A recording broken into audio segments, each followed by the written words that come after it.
But I have the same one at my mom's house, and it does not do that. So I think that was. Is that Hebrew? It Greek? is. What It's does it say? Hebrew. It says Ecclesiastes 3:1. Okay, which says what? Everything that happens in this world happens at the time God chooses. Okay. That's my favorite interpretation of it. Okay. Yeah. I've got a. I can't see. You can't see it, but my I've got a Hebrew right here that says Isaac, my son's name. Oh, how Oh, cool. that's cool. Yeah. I've got 7 tattoos. You can only see a few of them, but He's got some cool. The one on his arm is sick. this is. I was telling him my I'm half Japanese, Uh-huh. and so I this see. is the Great Wave of Kanagawa, and this is kanji for gaman, which means to overcome the most extreme obstacles. And my grandmother was taken in her family to the Japanese camps in World War II. Oh, wow. And long story short, she always spoke well of her experience, which is Asian honor culture, if you will. Yeah. And she would be like, "Oh, it was fine. Like we dance and we had crafts and we play softball." And then I saw this musical that George Takei made, which kind of exposed like the realities of the Japanese camps. And then we took her into, I don't remember when she died at 97 during COVID, and she was 92 at the time. And we took her to LA at the museum, the National Japanese Heritage Museum, and they had deconstructed and reconstructed a barrack from the camps. Uh-huh. And she basically was like looking at all the pictures, like, "Oh yeah, I remember this. This was great." And then when she laid eyes on that barrack, she almost collapsed Oh, wow. in tears as Oh, give me 92, chills basically on just this. saying like, we told ourselves there was nothing we could do. We had to press on. We had to be strong. She had never said that to us in like the She's always positive 25 about years it. that I'd known her at the time. Yeah. And so gaman is the word that George Takei was saying they used in the camps. She never said that word exactly, but she had like the gusto of it. So Wow. I That's digress, insane. though. You know, No. But I told him that thing about holding that back. You got to be a strong person to hold that back for that long. It's What's to have a pot like it's just the Asian culture of saying like we'll only speak honor. Yeah.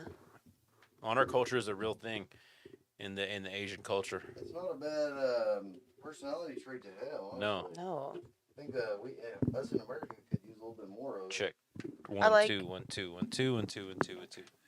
I like hearing This, about 2 1 2 1 2. stories about Two. tattoos. 2. Okay, that's good. Hey, can you take the mouse and move it? Just click anywhere in the gray area. Down here. It's Don't got move all that eyes camera, on though. me here, man. Right there. It switches. Click it. Yeah, click it.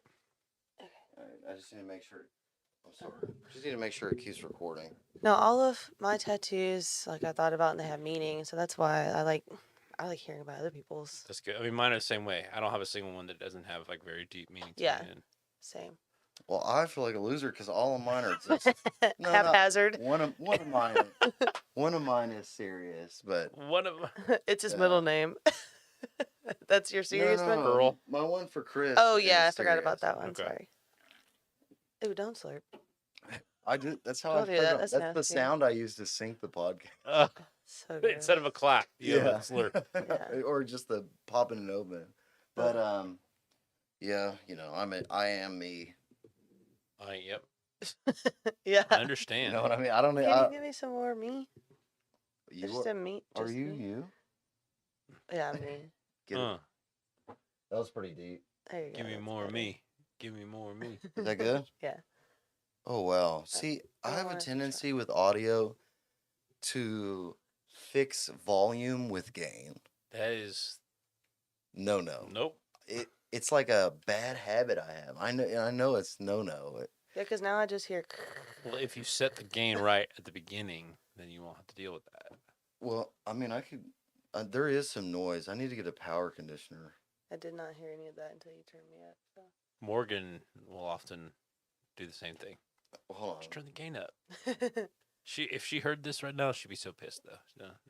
I know. Morgan, if you ever hear this, I love you. We You're love a you, valuable Morgan. friend to me. Oh, she likes it loud. She doesn't like all the gain, but she does that, right? She would rip on me for ripping on her. Oh. You're on. Is that better? Yeah, sure. Are you good? I'm good. It's fine. man. Yeah, I'm gonna roll with it. Yeah, Brenda's good. I don't care. Yeah, go.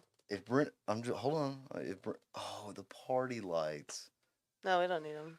Give me anxiety. Oh, did it? Okay. They- So I'm all about the party. Come on. They just move, and it's a lot. Can I? Would you mind if I turned them on? Dude, come on. Every day I work out in the gym in the morning, and I listen to Daddy Yankee and Pitbull only Oh, because it. they just know how to party, Yeah. and it gets Absolutely. me hyped during the workout. dude, you can't be Mr. Worldwide and Just I'm just telling you, listen to- like it is the opposite of my like. It's a hidden part of my personality because I'm a man of order and like rules and things like that. everybody has their vice. But I'm just telling you, Pitbull. That's One funny. day I'll be at a concert, Daddy Yankee, Pitbull. One of my friends went to Pitbull last year. She had a blast. I'm telling you, I've heard so I many wanted to go. stories that's like experience of a lifetime. Oh yeah, I bet. Absolutely. Everybody I know that's went to see him said that the same thing. I just want to What's hear crazy is Gasolina. yes, when that song. So I listened to the remix. There's a remix with Daddy Yankee, Pitbull, Lil Jon, and Yeah. I don't know if they call him Nori, but it's Nore, and it just goes so hard. It's because don't put this online, but because you freaking Lil Jon going skeet skeet skeet in the background the entire Yeah. yeah the entire time while Daddy Yankee's just ripping, and I'm just like, Yeah, it gets you Yes. going. let me dude. bench right now. Yeah. Oh, if you're working out, Yes, I bro. mean, yeah, Gets me you- hype, man. you can't be sad at the gym. No. It's already a sad place. Yeah. And I listen to like Rob Zombie.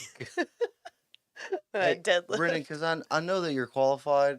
If you every once in a while see the red light that's blinking, Yep. make sure it's blinking You got it. because I can't see it and I don't want to not catch. I can't remember who the last is, but the camera just turned off randomly, and I was real mad about it. Right. Especially nobody wants to see me; they just want to see y'all. Every time the camera switches to me, they're like, Put "How can we it fast- back. Yeah, how do we fast forward? That's why I don't put That's why I don't edit them where you can see both of them at the same time. Okay, gotcha. Yeah. So this one will be just all you, unfortunately. Oh man, it's okay. I should have shaved clean. Cleaned up a little bit. Hey man, that is a crazy story. He told me before the podcast the story about your grandma. Crazy story, man, and bless her. Yes. Many blessings.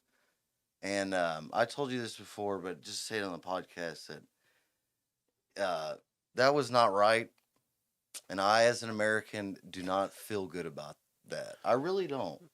There's a lot of It's your things. fault.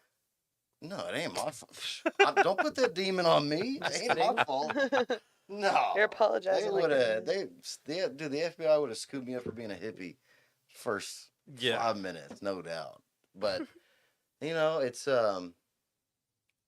did she ever talk about like America in any other way? Never. Really? My grandmother was a devout Christian. She's the reason my family and us are all Christians, and nothing, no gossip, no But negative anything did you about say- anybody. Sounds but like a not great even kid. just negative. I mean, did she say good things? Well, if it's not negative. Well, it's she didn't really highly speak positive. about America in general, outside of just saying in the camps, like, we had a good time, we had crafts, we had softball. She apparently pitched a slow pitch no hitter once Wow. as a young 21-year-old Asian woman. Good for her. I mean, For- she was 5'2" by the time she passed away.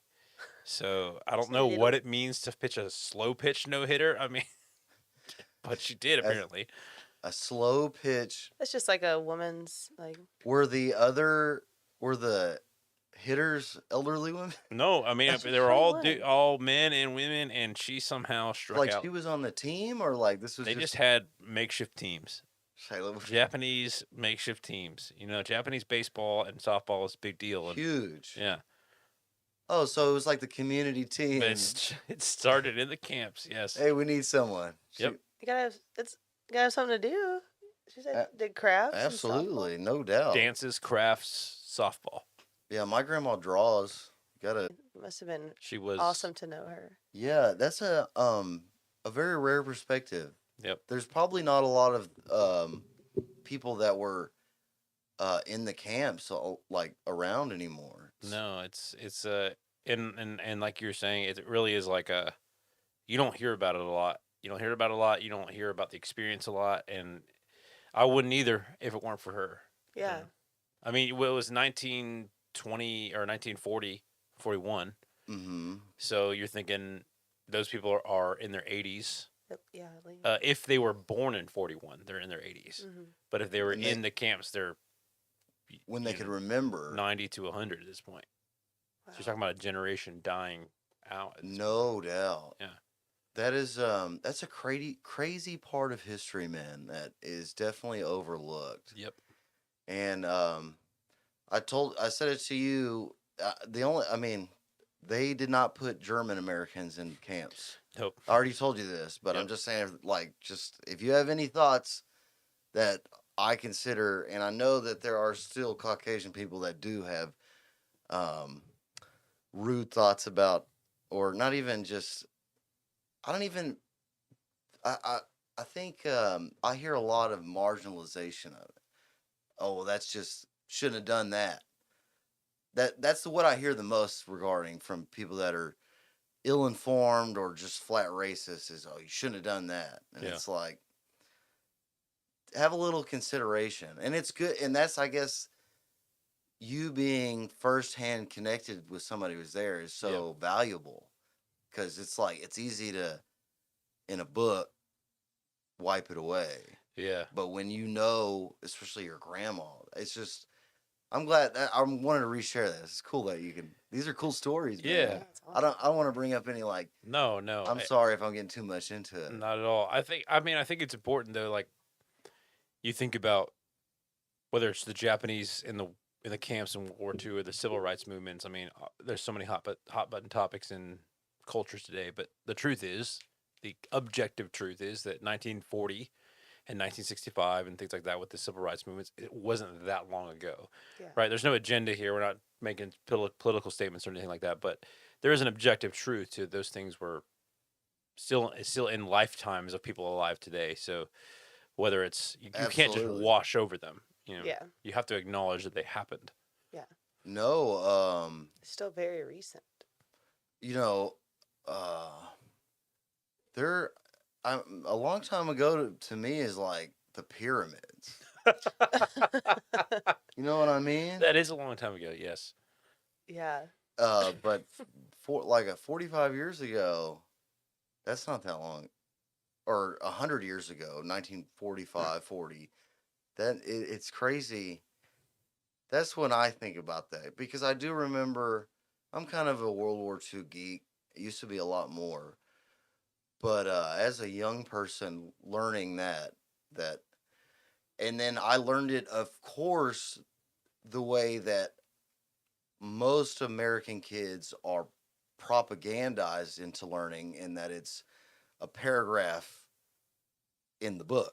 All in response of like Pearl Harbor. Yeah, and half the Yeah. paragraph is saying, shouldn't have done this and this, Yeah. and then just later finding out, because, you just watch chronological documentaries, and the good ones are 45 hours long, so everything gets, and then just learning about the whole situation. And then Yeah. and it being overshadowed, especially by, like, how cool war is. Yes. The only thing people remember about World War II is like how badass the planes, but that is why it's easily, I think, marginalized, because it's not. Yeah. There's no explosions. There's no cool airplanes, boats. It's just a shitty situation. Well, and we talked about how honor culture of Asia, particularly the Japanese people. I mean, you see it today. I don't know if you guys are soccer fans, but you watch the last World Cup, the last 2-3 World Cups, the Japanese people, after every match that Japan would play, would stay behind with trash bags in the stands and clean up the stadium. Absolutely. And the Japanese players would clean up the locker room out of honor, and so you don't hear about it much. But really, what happened? It was the Japanese people would say, "Well, we weren't in concentration camps, so no big deal." So, yeah, they compare it and say, well, we could have had it this bad, but we Yes. didn't, so we consider ourselves lucky. Yeah, always to minimize like this the view on self and just say like, "We're lucky. We don't need to talk about us. I think, Other people have it worse." and I think that's like for sure, like older generations think that way, but like you're saying, like the Asian culture, like I always this is horrible of me, but I always refer back to the Mulan What's the where Oh he gosh. says dishonor on you, dishonor Yeah, on your dishonor family. your family. Yep, Oh, that's a Chris real thing, Rock? though, Yeah, man. Chris dishonor on your Rock? cow. Chris Yeah, Rock. Yep, Yeah. that's a real thing, that's though. what like I when you said that earlier, like I shouldn't have went straight to that, but that's what I thought. Hey, it's Well, we were okay. talking about why stereotypes are stereotypes for a reason. Yeah, no doubt. That's Generally, true. Yeah. not to offend anybody, but stereotypes are often true, and that's why they can be offensive because people feel marginalized or generalized. Hmm. Absolutely. But it makes sense because like they take honor very seriously. Like Mhm. so that's something that's The gonna put 'em story, down. uh, I think a good story that sums up that, or like summarizes that way, is that when they had that tsunami and it hit that nuclear power plant and radioactivized the whole town, Mm-hmm. and then all the older Japanese were going working in the town, and they were telling the older retirees were taking the place of the younger, saying, "Hey, I've got." So I think, and that kind of to me, which is, I mean, uh, it seems like a pretty good trait to have. Well, I read a lot. There's, I guess you can see totally where too much of that put them in the situation they were in. Sure. You know what I mean? Um, and I think that's what they like. People that marginalize what we did the Japanese during that time. Well, that's always what they say is like, we'll see what it leads to having so much cultural honor, but it America more and more now, I lean more in favor of that. Sure. Maybe I'm just getting old, but like, when I was 18, I was like hippie F everybody. Yeah. And now, like, I don't know if you watched the Grammys last night. Did you watch the Grammys? I didn't watch them, but I've heard enough at this Yeah, point. you saw. Yeah, Yeah, it's it like- was. I mean, It was over the weekend. I think. Yep. It's just moral corruption at an unprecedented level. Well, you understand at some level why. Because the word conservative gets stereotyped just like liberal Politicized, does. yeah. But people desire to conserve a way of life. Mhm. And so you're talking about, you don't always, some people do, some people don't. They don't always want everything to change. Yeah. And so they want to conserve something. And that's why that's what we're talking about here. But I feel like they're like anti-life, and if I'm conservative, I want to conserve my life, and that I don't see anything but just self-centered, in the moment thoughts with these people at all. It's just with no regard. I guess now that I'm a dad and old, it's just all now, you know what I mean? And I guess maybe it's just people aren't having kids anymore, because I guess when you have a kid, unless you're a sociopath or like a sociopathic narcissist, everybody changes their view. Like Mm-hmm. Well, you're not living for yourself. You're how many living 20 someone year old else now. people you made like party every night, live life today, have a kid, and next time you meet them, they're like, I'm putting money in the 401k, and they're thinking about like, damn. You have which another is- human to Yeah. care for. Absolutely. I mean, like I hope people change their way of life. Yeah, Sam Smith ain't got no kids, right? I No, don't- that I know honestly of. don't know. And So, it's such a cheesy like. it was just a blatant representation of whatever they were doing. Like it was just Yeah. very Well, that's open. I don't know. I don't even know how But to you're explain getting into that. such a deep topic right now. Yeah. Too. That Like- you say, and obviously I know you don't necessarily mean politically. You say like anti-life because you're mostly talking about anti like what you desire in life. But that's the truth, is that society has gotten so wildly loose about everything, Yeah. except for what the subjective morality of today, of the day, I don't say today, of the day, each day that passes is depending on what the mob says it is. Hmm. yeah. The mob is 100% controlled by Mhm. power, and the Grammy thing to me is I look at Sam Smith and he's totally doing him individually, his thoughts. He's uncreative. He fell off the map. and he's doing anything for attention. I don't think he did though. No, he Well, musically, he kind of faded to the background for Yeah. a minute there. so him. I can see him doing this because he is doing this. Like he's not Sam Smith is not a Satanist. I don't think Sam. I think he's just. It was he does he went homosexual, and then nobody cared.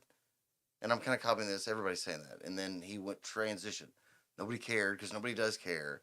Now he's dressing up. So he's just looking for attention. But there are people in charge of the Grammys. Yeah. Like that's corporate. 100%. So his motivation is clear to me that he's just looking for attention. But the motivation of the people who we don't know the names of that are in charge for allowing that, because it takes two. Yeah. He's got to come up with the idea, and then somebody's got to say yes. The motivation for the people at the top to say yes to that is what I don't. You know what I mean? I don't. Yeah. I don't.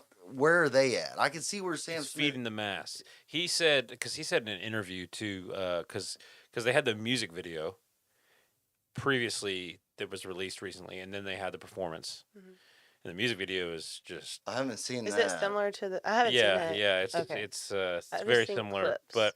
but his words were that he was taking a huge risk in making the music video, and the interviewer that was interviewing him said, "What's the risk?" And he said that we're talking about this kind of sexuality, talking about the trans, the homosexual, the What is the risk in that? well, so exactly. That's my point. And really at this point I'm not going to say that, people don't have their troubles or whatever, but Hollywood readily accepts the risk.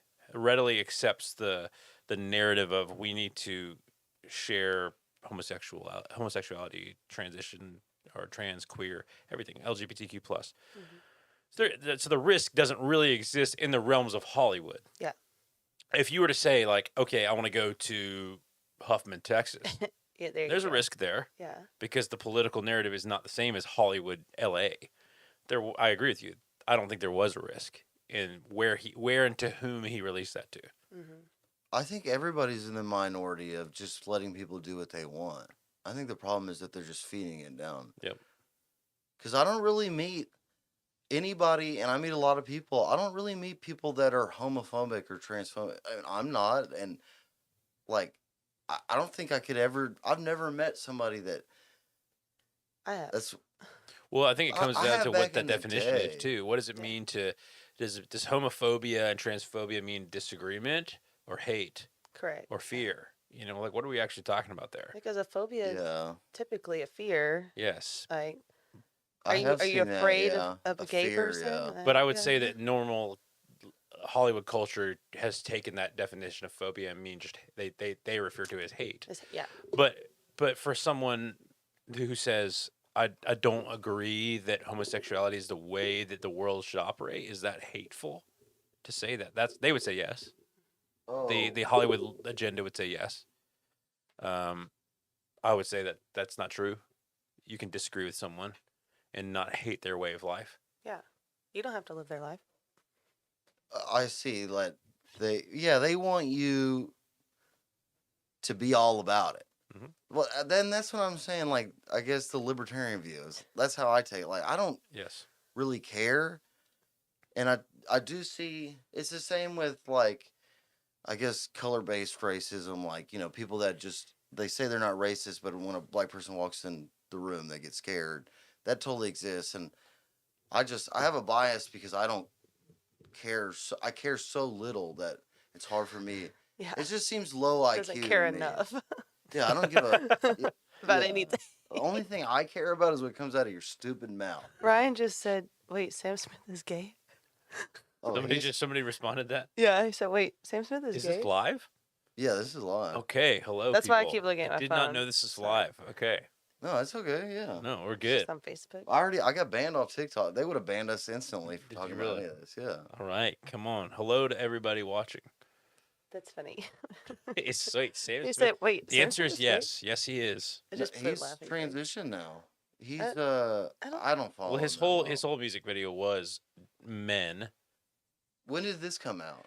I don't know. I saw because somebody sent it to me, and then I sent it to a bunch of people because I was shocked by it. But the crux of the main point of the video is he is dressed in very effeminate clothing, I but think like I think he's more like cross dresser version. yes, He's not. well he's That got might like be nip tassels. Yeah. Oh, Yeah, he's and then but then he's put on a little weight. well too. he has because he lost a lot of weight and Yeah, then he's now gained he's it back. gained it And I back. say that as someone who has lost a lot of weight. But anyway, uh, there was a bunch of dudes portraying women in the video, like probably 7 or 8 dudes dressed and acting like women in the video, and that was the whole like premise and theme. Yeah, it's that song that's like all over TikTok. Why? Is it called Unholy? Yes. You know, Which is there's another topic there. Yeah. I have, yeah, I have, whole other thing. yeah, and we can talk about that too because there's a lot of the internet is just filled with that. But I'll say when they say, he's taking a risk. That's what he said. I guess like he's taking Yeah. a risk. There's that underlying. But I meaning feel there. like in the past 10 years, I mean, I feel like it's mainstream. Everybody, yeah, no, I feel like everybody, for the most part, especially in work and in like actual life, like you can't be homophobic anymore. Like, and that's for the better. So, but what I'm getting at is he says he's taking a risk, but as somebody who's a metalhead in the 80s and the 90s, the artists that I knew, because they put out music and music videos that were visually, and you could leave this in. So last night, his people are saying it's satanic, but like Motley Crue in the 80s, all the metal bands, they did the aesthetic. When I watch like Motley Crue, I don't think Satanism. You know, I just think of rock and roll. Sure. Pretty women. But at one boozing up. time, But that was that- not yeah, what people thought That's of what rock my and point roll. is that at the time they were calling that satanic. Like Yeah. when Kiss came out, like that was. And a like huge even, thing. you know, the kids got arrested on, you know, those 3 kids that were wrongfully accused of murder, put in jail because they had Kiss posters. You know what I mean? The Yeah. Memphis 3. So like that to me is putting a risk. But like where are those people at now and where is the risk? There's not a risk at this point. I mean, I'm sure people would disagree. So that But- they would the people did those people Not taking a risk is a risk. those people disagree with everything. They're in my comments. They DM me. Yeah, they don't believe the sky is blue. Yeah. You know, they talk to me. I'm sure that there are people who are of that community that do feel marginalized, but when we are talking about Hollywood, which is what the Grammys are at this point, right? Because we all know that the Grammys are fake at some level, and you lobby and you buy and you make backroom deals for the Grammys to win a Grammy. When we're talking about Hollywood, and we can even say Nashville, Yeah. and I'll things like say that. I lump them in now with that system. They're it- captured. So as I mentioned, we're talking about such a deeper topic, right? You talk about like satanic, and so the idea of Satanism versus Satanism and that idea of satanic has to come and has to branch off from an original idea, right? So to call something satanic means that it's opposite of something else. Mhm. And so you would just say at that point you would say we'll just call it traditional American Christianity. Yeah. Right? And so people would say, okay, it's not that, and it's in a stark opposition to it, so it's called satanic. So in the 80s and the 70s and the 90s, you take Kiss or my goat, Freddie Mercury, and you say he's standing for everything that's opposite to what mainstream, founding father style Yeah. Christianity stood for. It's got to be Satan. Yeah. It's got to be worship of the devil, which ultimately translates to worship of the world. Yeah. So it's not of the Lord, it's of Doing anything the you world. want for any reason, Yes. self pleasure. And so today, it's evolved to such a place where, I- and I think that like forgive me for saying this, but like mainstream conservative Karens will say always everything is Satanism, Satanism, Satanism. And I think there's a shred of truth to that personally. But Well, I do totally as well. There is, because I see, and there are plenty of hyper religious nut jobs on the internet, but flooding, and obviously they talk the loudest, but there is, if you've an element of like unlimited pleasure Mhm. when I see what I saw last night. hedonism, And yep. hedonism, and it is in that way satanic if that's how you define it, but that is totally, it's just an almost, I'm just gonna you know what I mean, and Yep. it in a spiritual way, and I'm not hyper spiritual in the way that a lot of people are. So some people are hyper spiritual, but like when I see that, it, I don't know, I feel almost like spiritually, like just activated on the negative. Sure. Like it's, and I guess I haven't studied any religious, but I believe, I think it is easier to activate the negative than Yeah. the positive, and you see that a lot in, Islam, Christianity.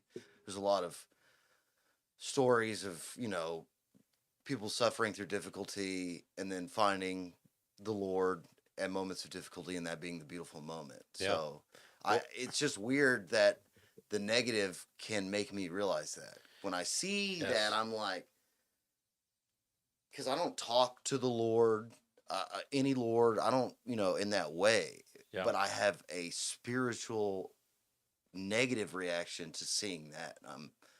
Well, so in Christianity, right, the Bible says that God's law is written on your heart, written on the heart of his people. So additionally in the book of Romans it says that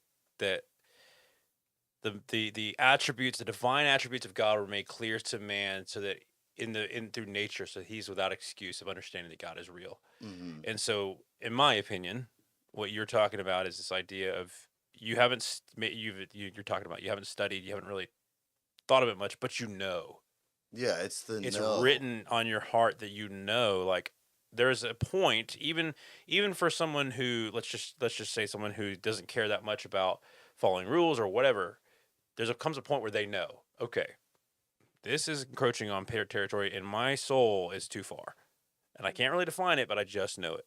Yeah. And I believe that personally, I believe that Christianity tells you there is a reason for that, because God has wired you for that, to respond to that. No, It's there's, instinctual. Yeah. yeah, it is. It totally is. But I mean, it's just not. It just ruins. It's so. It just. But it could be. It could be to me a religious or spiritual thing. But it's in a way makes me feel bad musically, and I'm very musically tied in that spirituality, and the spirituality I have, it's very musically tied, and I think that's why I guess that particular performance on the Grammys last night just made me upset, just because it involves what I love at such a low IQ, like Yes. base level, like, because I'm in no position, I'm not in any position to preach, and I go against the grain. Like my shows, like there are vulgarities within my shows and my performance, but it's not to excess. You would, like, you know what I mean? When I play, like I'm not nasty just for the sake of being that, like the videos are online. Like if I'm playing a sick guitar solo and there's a female in the crowd that's sexually activated by the way the music is making her feel, I think that was like- the drinks she was having. or but but it's okay. But if she was just drinking, she just wouldn't had have been some doing courage. that. But She had some courage. I don't feel like that. I feel that that's, Well, you're not wake up- doing it for that. yeah. I Correct, wake up in yeah. the morning and I'm like, dang, that was crazy. But it's like, it doesn't feel evil.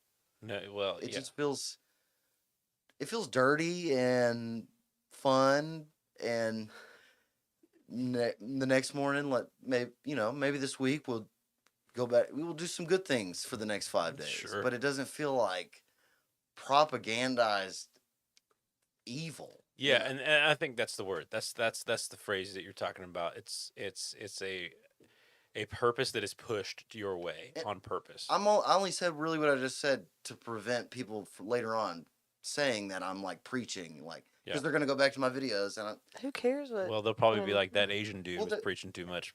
No, I like it. no, I like dude. Some people I love preachers that are good at it. I mean, I hate preachers that are terrible at it. I listened to the Lex Friedman podcast. He had a Islamic preacher. I'm sorry, I don't mean to offend anybody, but whatever they call, and he would. I mean, that dude. It was very beautiful in the way that really good religious scholars can talk. Yeah. And that's why a lot of the the typical atheist nerd that's why they're such dorks because they have no artistic interest. They're nerds. That's why all the atheists that you're hardcore atheists, you meet them and they're like dorks, like because they've just been in their mom's basement and they think they're the shit. But it's like, no, dude. I mean, you have to be higher IQ to listen to people, or you could just read. I mean, read the Quran or read the Bible. Yeah. Like, if you have to be higher IQ to read that and just like, I can't read it because I'm going to be. You just have to be converted. respectful. Like, Like, that's just being a respectful person. Like, to respect somebody else's way of thinking and living and believing. Like, I'm not gonna say you're wrong and I'm right because I believe differently than you. Like, I grew up Well- a Christian. I still consider myself a Christian. Like, but just because somebody else doesn't consider themselves that or believe in my higher power that I believe in, I'm gonna be respectful. I want to know why you believe what you believe. Like, Yeah. tell me. Like, I think that I just all thi- comes down to the type of person you are, not necessarily what you believe in. Like, are you being a respectful, a decent human being? Yeah, I mean, I think we need to get back to the basics. Like, there are lessons about being clean. Yeah. Like, those are the messages I hear in both in Islam and Christianity. Like, it's, I guess, a lot of preachers are. I think some of them wanted to be rock stars. I definitely noticed understand. that, and they love to preach on the higher level stuff, which is I don't even vibe with. I think they need to get back more to like wash your hands, like don't hit your wife, treat people like you know what I mean. Yeah. And I see that a lot, and I'm especially walking in a place, and men need it the most. They stink. They have no We kinda hygiene. stink right now, though. But it's like Well, I- traditional masculinity is canceled these days, though. That's the issue. Is Yeah. that I don't know if you listen to Jordan Peterson. I much. do. I like him a lot. Yeah, I mean, and I know this guy sounds like a dork. Well, he's incredibly, ridiculously intelligent. Yeah. I know this guy's controversial, but I mean, even Andrew Tate. I don't know if you've listened to him much. Yeah, I but like Andrew Tate too. these dudes, they come out and they embrace traditional masculinity, and I realize that Andrew Tate has, on purpose, says things to shock value people. Yes. But that's what Jordan Peterson and Andrew Tate say is that like traditional masculinity is gone, and there aren't men that will stand up and protect, and care for and provide anymore because modern femininity will say like, how dare you try to provide for me? Yeah, I'm independent. Yeah. I can do it myself. They're giving them the space to do that. Yes, and you talk about being clean. I mean, like I know you more so mentioned physically, but like when you talk about from a religious standpoint too, like the whole aspect of Christianity is admitting like that you're not. Yeah. To say like I am broken, I am a sinner. I dabble in the dirty dark arts, if you will, from time to time. Yeah, I was I exposed to Harry do. Potter. Yes. But then saying, but I believe that my God was perfect in my place, so I don't claim to be this moral superior authority, but he was. So if I trust in his perfect life that he lived and perfect death that he died, then I am saved. Then my relationship with God is restored. So the whole like aspect of Christianity and being clean you're talking about is based on someone else, not you being judgmental or you doing enough right things and things like that. Yeah, no doubt. As long as you just, it's that feeling like, hey, I fucked up last night, but I got to keep moving forward, you know? And I think that's very healthy to have.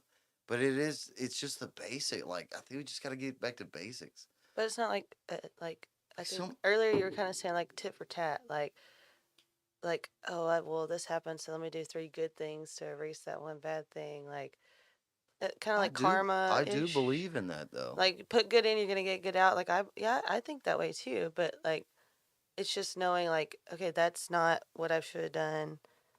Going forward, what am I gonna do to prevent that from happening again? Like no understanding. I don't think though. I don't think I do anything I shouldn't have done.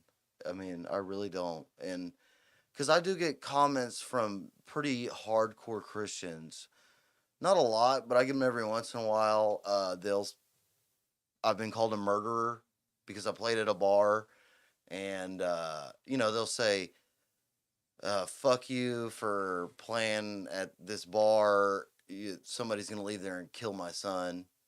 Because we're a band where I'm a good time musician. Like I drank. So you're promoting drinking. Yeah, I've gotten those messages several times.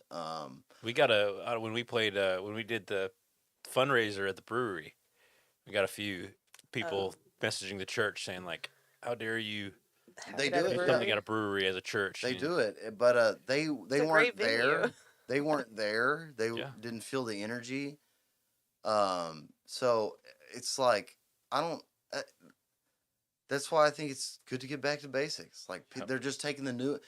They're thinking too much of the situation. They don't know me on a base level. Yeah. Like, and I'm sorry. I'm not of the belief that I have to be perfect.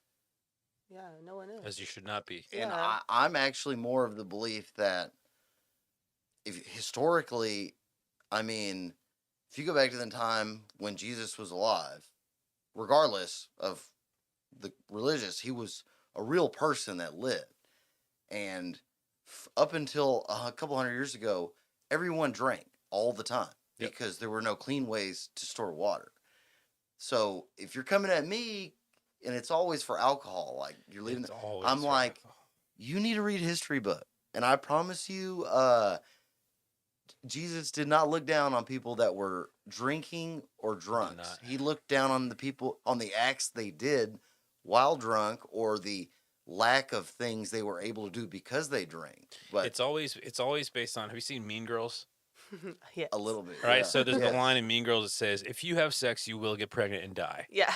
And so then the same thing is if you drink, you will dance, and dancing leads to sex, and sex leads to fornication. It's always I can't deal with that. Very long thing, but the thing is that Jesus in the Bible came eating and drinking, and I mean the first miracle he did was keep the party going, and I don't say that loosely. He was at a wedding and they ran out of wine, and he turned barrels of nasty water into wine because he wanted to say like, I want these people to be of merry company together. No, I don't want the drunkenness or anything like that, but I do want to show them like I want the party to keep going. See, I'm glad you know your shit. That's exactly that. But when I played, never heard Jesus turned water into wine. No, but I've never heard the story. Yeah, and he won, or I have. I just don't pay attention. But that's exactly how I feel because, like, it was like, hey, we were drinking. When they say, "Oh, you're gonna kill somebody," you're getting drunk. Screw you. Very big I was presumption. like, yeah. I'm like, we were having drinks. The music was vibing. Everybody like it was a good time, bro. Yep. Like, if you're mad, you can't afford a ticket. Well, and the truth is, and I believe, and wine, the way that God created wine, and in my opinion, beer is a gift from the Lord to be merry and joyful. Yes, I think there's excess, as you've said. I think there's irresponsibility. But people eat too many hamburgers. Yes, so gluttony is. I was about to say, anything in abundance. And I've been overweight too. Like, come on. And as somebody who is lucky that I don't have a disposition to alcoholism or drugs, I have a problem with food. Yeah.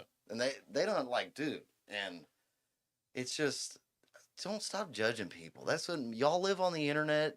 Just tip me. Watch my content.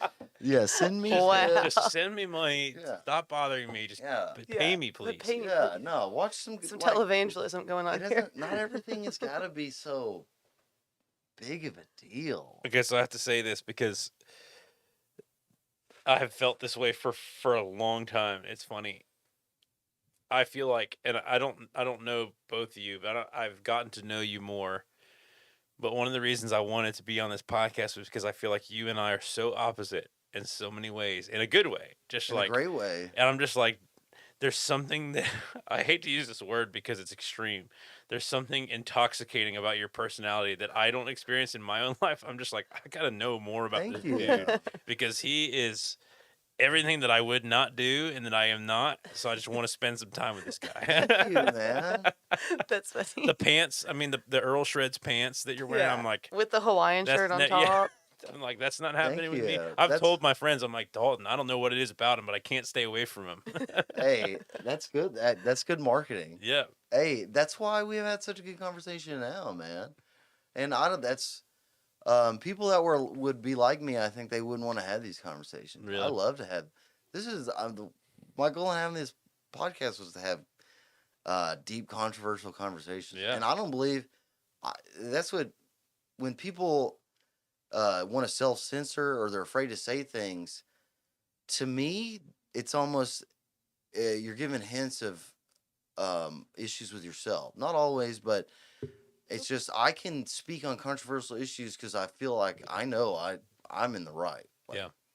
Like I'm a good person, and I think there's a lot of good people out there that are just have been scared by the mob. Yes. And if I can be like I could tell you the words on the platform, I can tell you the things you can say on each of the platforms that will get you banned. Ugh. So if you're thinking of it like I morally don't want to say this, the companies aren't thinking it. They just have a list of words they'll ban you for. Like on TikTok, it's a different list than Instagram, and Facebook, Ugh. and it's different. I'm banned on TikTok right now. Are Yeah. you really? Yeah. Because you said the word midget. No Oh, I way. guess we're not on TikTok. We're yeah. not on TikTok yet. Well, that was the first time I got banned. First time, but it What was is this? What is this streaming on? Facebook. Facebook. Okay. They don't. They're great. Twitch, Facebook, and Instagram. Never got kicked off Facebook. Yeah, no, they are good in that We've way. had some 'cause they- controversial topics, so Yeah, but the American companies, ever since, really after, I wonder. I can't. Yeah, I felt like there was a turning point. It was really a lot after. It started heavily, and there was a big change I noticed 6 months after the vaccines.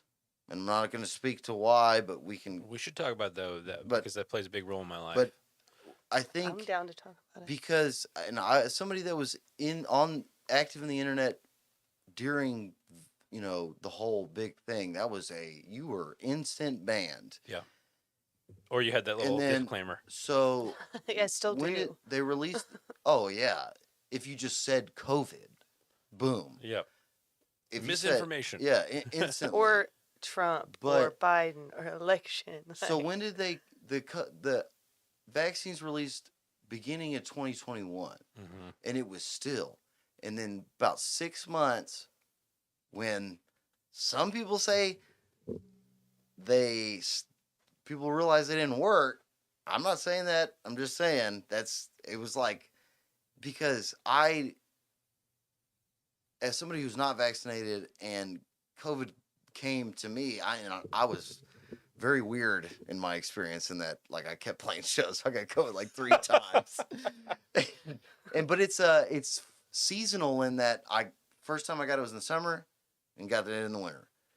So it was like everybody got their vaccine in that winter, and then they thought they were good because that spring they weren't catching it. Is that when But- they came out with the thing With- on the White House and he said like it's gonna be a harsh winter or something? It was very Game of Thrones esque. Russian yes, winter. yeah, and then people were like going through that spring, like, oh, and they were, dude, talking shit to me again.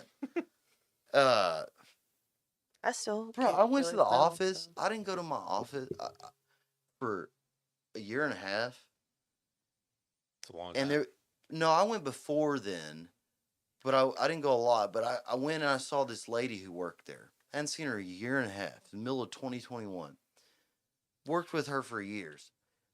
Hadn't seen her, and I said, "Hey, what's up?" First thing she says is, "Are you vaccinated?" In a office, and I was like, "I haven't seen you in a year and a half." Yeah. And where you? Who do you think? Just can I get a help? What gives you the right? Yeah, can I get a like? Hey, how have you been? HIPAA. Yeah. Like, let's start there. And but then like once everybody that summer season of COVID came, everyone was getting sick as hell. Especially the people that hadn't been locked, that had been locked in their houses. They were getting the first time get sick as fuck. And What's then it happening? was like, It's happening right now in yeah. China. And then when Elon bought Twitter, I've noticed that's the nail in the coffin. Yeah. Like TikTok's still pretty shitty, but the American companies, So funny. It's not funny. I don't want to say funny. Interesting story on the vaccines because Yeah. they have affected my life in a very large way. I'm interested. Right. Oh, really? Yeah, for real. So, generally, so back, I told you this, but in 2020, in January or in February, I moved back to Kingwood, and I was 260 pounds. And congrats on losing it too, man. thank you, man. Lost Yeah. 50 pounds in the 3 months of quarantine because I thought everybody's going to gain their COVID-19, but I will lose it, and I will show up, and I'll be fabulous. And Hey, it look worked. at you now. I went on the carnivore diet for 90 days, and I worked out after about day 75 for the first time, and it just fell off. I mean, I lost muscle mass too and everything, and now at this point I'm working out. But so anyway, though, You we just went straight to meat. straight meat, all the different kinds of meat, eggs, cheese, Yeah. butter. Yeah. But it was rough at first, but after about 20 days, I had lost 23 pounds. I love hearing this. And I was just like, let's just do this. Yeah. Let's keep going. And because it got to the point where I couldn't breathe when I was tying my shoes, like bending over to tie my shoes, or I'd get tired. I couldn't play with my kids or wrestle with them. And I was only like 30 at the time. Mhm. And I'm like, this is just ridiculous. Yeah. So anyway, we had to close the church for 6-7 weeks. Wow. And you build your life around gathering every Sunday to worship and to commune and to have community with people. I remember, this is really not relevant to the story, but I remember we recorded our gatherings, so like the songs and everything. But I remember on week 7, I walked away weeping as I was crying, as I was driving, because I'm like, this is just not how things are supposed to be. Yeah. Like, I should be able to gather with my You being recording like on a video. Like, so people could so we could watch yeah. it on YouTube and basically release it on Oh. Sunday. Here's our service. Here's our sermon. Yeah. And as the Christian faith is a communal faith, right? So No, you gather. that's why I don't do Zoom podcasts. Yes. So anyway, we open back up, and 2021 comes, and I'll spare the details because I don't want to be hurtful to people, but like those questions were asked: Mhm. Are you vaccinated or not? And eventually, I had decided on my own volition to get vaccinated because as a pastor, as a minister, it's like, I'm not saying this is right or wrong. It's just whatever your conviction is. But like for me, at the time, it was like, it's just easier if I do this, Yeah. because for the people that don't want to get vaxxed, they just don't really care that much. Mm-hmm. They're kind of like a you do you thing. But for the people that are asking, like the lady that asked you, it's like they won't come near if you don't do it. Unless. They've So in my mind, I'm thinking like, I don't care. Like, my body's not my own. Mm-hmm. It just whatever. Like, I'll do this for the well, sake of and it. you're a nice guy. Like you're a very nice person. You want to Thank make the community feel good. Yes, and so my mom is a cancer survivor too. Recently, of the past few years of breast Congrats. Wow. cancer, so it was a concern for her. She's immunocompromised. Yeah. So anyway, got the Pfizer, and I got the first dose, got the second dose in August of 2021, August to September 2021, and then early December, I started feeling some weird things going on in my chest. Like heart palpitations, and then to the point where I felt like pain, Oh gosh. where like my heart would would beat fast and it would hurt when it would beat. I thought it was what is called costochondritis. Are these? I'd seen you dealing with medical. Is this what Yeah, these? What I'd this seen? is what they yeah. Okay. So I thought it was costochondritis, which is where the muscles around your ribs inflame, and when you take breaths, which is, I mean, not ironically, it's just interestingly enough, that's common mostly in women. Yeah. And it'll hurt when you breathe. And I thought it was that, and it kind of like it came and it went, and it was rough. And then like February it came back again. I was just like, whatever, I don't know.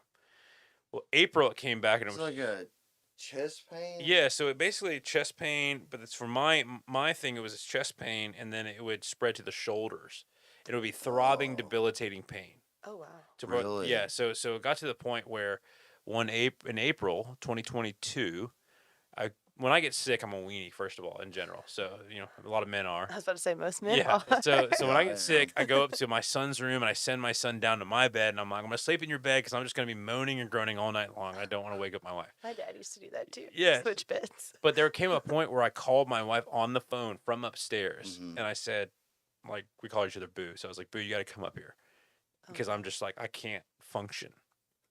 And so I mean, I have 2 kids, so like I've been there in the delivery room when my wife gives birth, and I'm holding her hand, and I basically told her like, you need to hold my hand right now because I cannot function, and I'm sitting on my son's bed, holding her hand, squeezing it, like groaning. I'm a 32-year-old man groaning at the top of my lungs because I cannot handle the pain that is ruminating right here. Could you move your legs or anything? I could move my legs and everything, but it was so throbbing to the point where I was just like, Yeah, just Was your body Take it. tense? oh, it became tense because of the pain, yes, you but it just- wasn't convulsing or anything. And it was like an inside out pain? It was inside and then spread, yeah. So my friend called up my wife and she said, "Hey, you should take your husband to the ER because these are Absolutely. heart attack symptoms."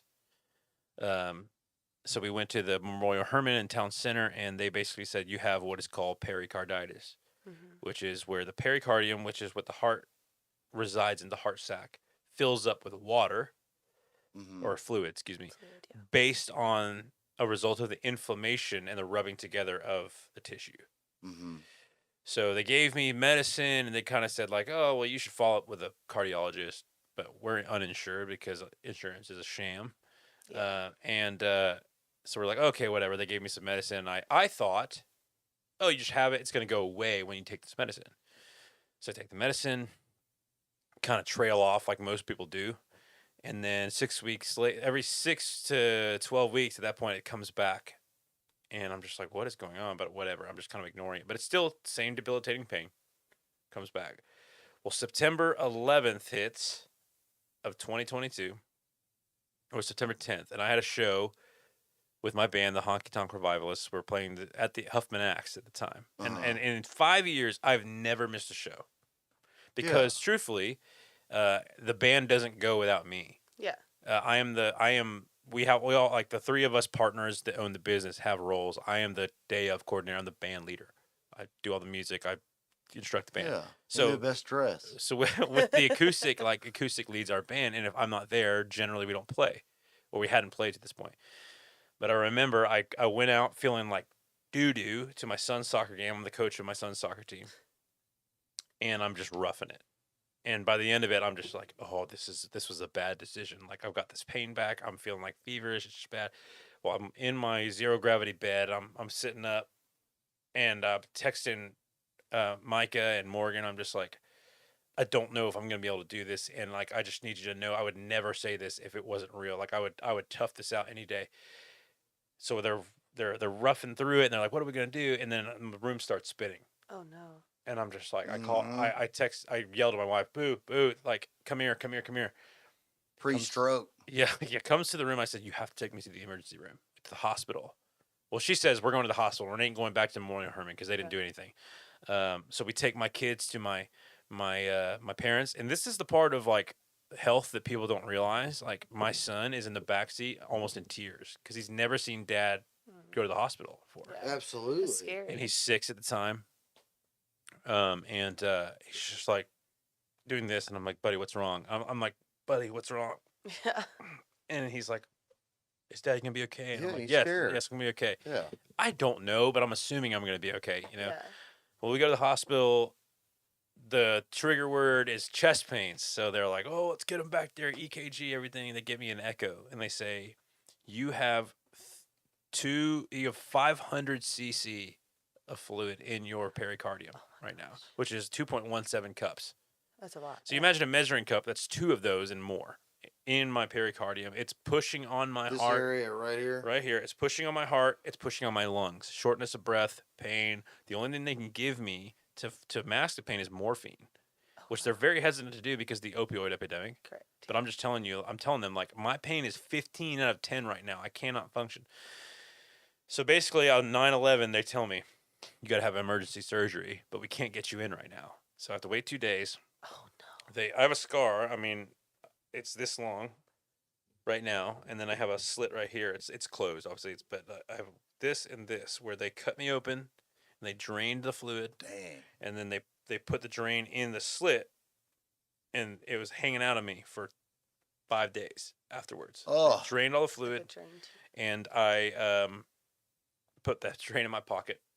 And I don't know if you've ever seen like Iron Man or those movies where like the dudes get paralyzed or they're hurt and they try to rehab and walk and they can't do it, and so they like break stuff and they're mad. That was me. You ever think about that's like a facetious situation, but because my Yeah. core was blasted, and they bandaged over it like when I was like this, so it couldn't stretch out. So I'm literally walking like this.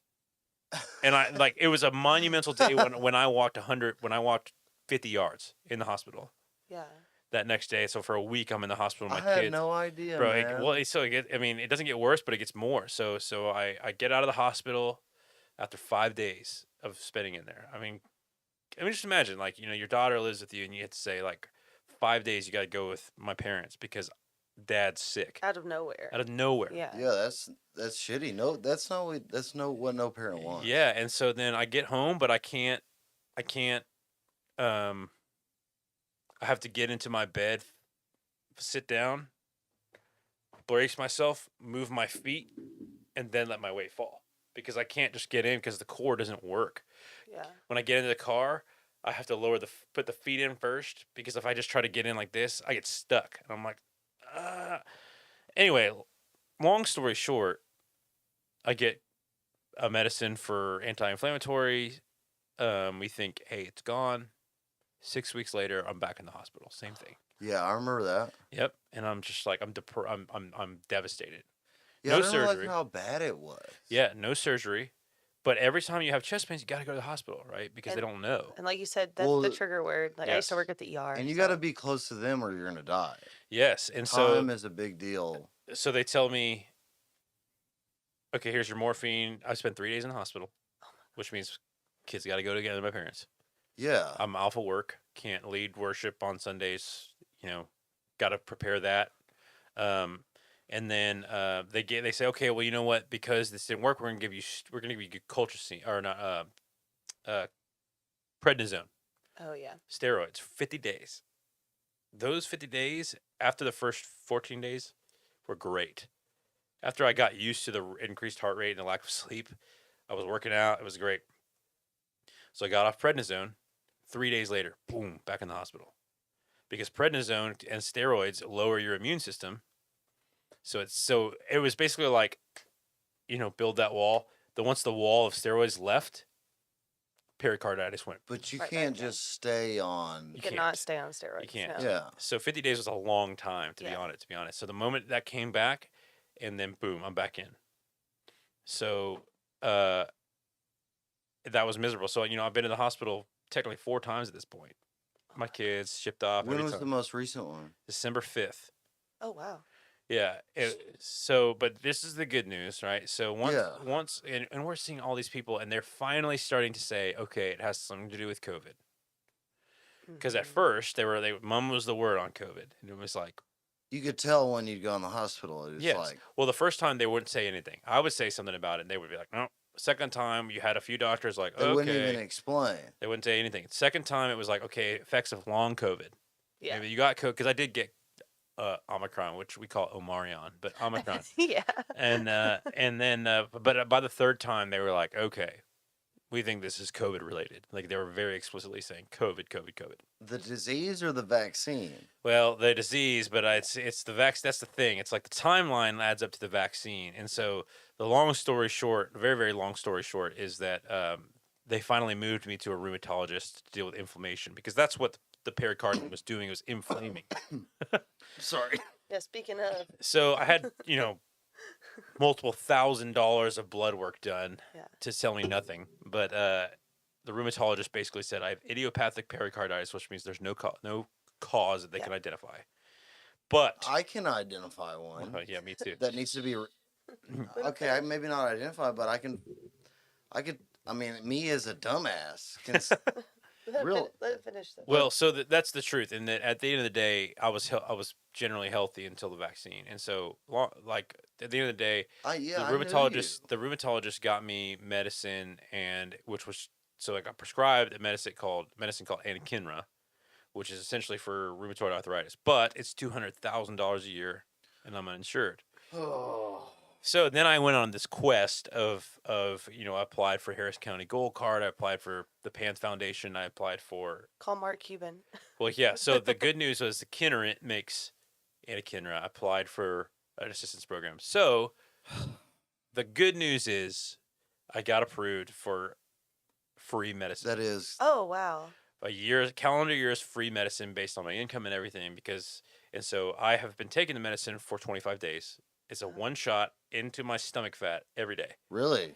At this point, it's no big deal. It hurts. The shot doesn't hurt. What is the medicine? I just said. So it's called Kineret, and it's an anti-inflammatory rheumatoid arthritis medicine that reorients your cells. Yeah, that's.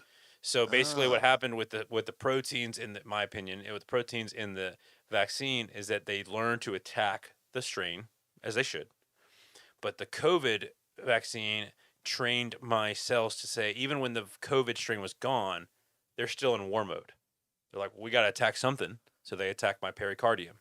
So the rheumatologist explained that the Kineret or this anakinra, it's kind of like he said his example was if you take a subsect of a subsect. So if you take the Navy SEALs of the military, and every night they're going out to the bar and they're getting drunk and they're getting rowdy and they're messing stuff up. Anakinra tells the Navy SEALs, go home, sober up. The T cells basically reorients them to where now it doesn't attack my pericardium. So for 25 days, well, it's really since December 5th. December 5th, my immune system was so low because of the prednisone that that flare lasted for 20 days, which was miserable. First time I've ever experienced depression in my life. Yeah. It's a depressing situation. Yeah, and I'm literally like we're getting real on this podcast, right? So I'm sitting in the shower, and I called my wife into the room because I had to weep because I couldn't pick my kids up. I couldn't go up the stairs. That's what's rough. I couldn't go up the stairs without falling to my knees out of exhaustion from the inflamed heartbeat. And literally my son and I play what we call daddy fight, where he's like, daddy fight, and then we brawl. But I had to tell him for like weeks, dude, I can't do it. I can't fight with you. I can't play with you. And so, but by God's grace, I've been on the medicine for a month now. I'm stronger than I've ever been in my life. You look great. Thank you, man. I've been working out every day. So I got a new shipment of the medicine. It comes in this like medical grade cooler. Yeah. With all the like insulation around it. And it's just this little box with like 30 shots. Yeah. And every day I got to put it in my stomach. The shot doesn't hurt, but the pressing in of the medicine does. Yeah, because it's like a. Well, right? No. So this is actually a slow press. Oh no. This is not like the blood sugar thing. This is like a stab and press. I used 100 to milligrams a get day. something similar to one of our patients. Is there any long term insight or is this what we're just doing right now?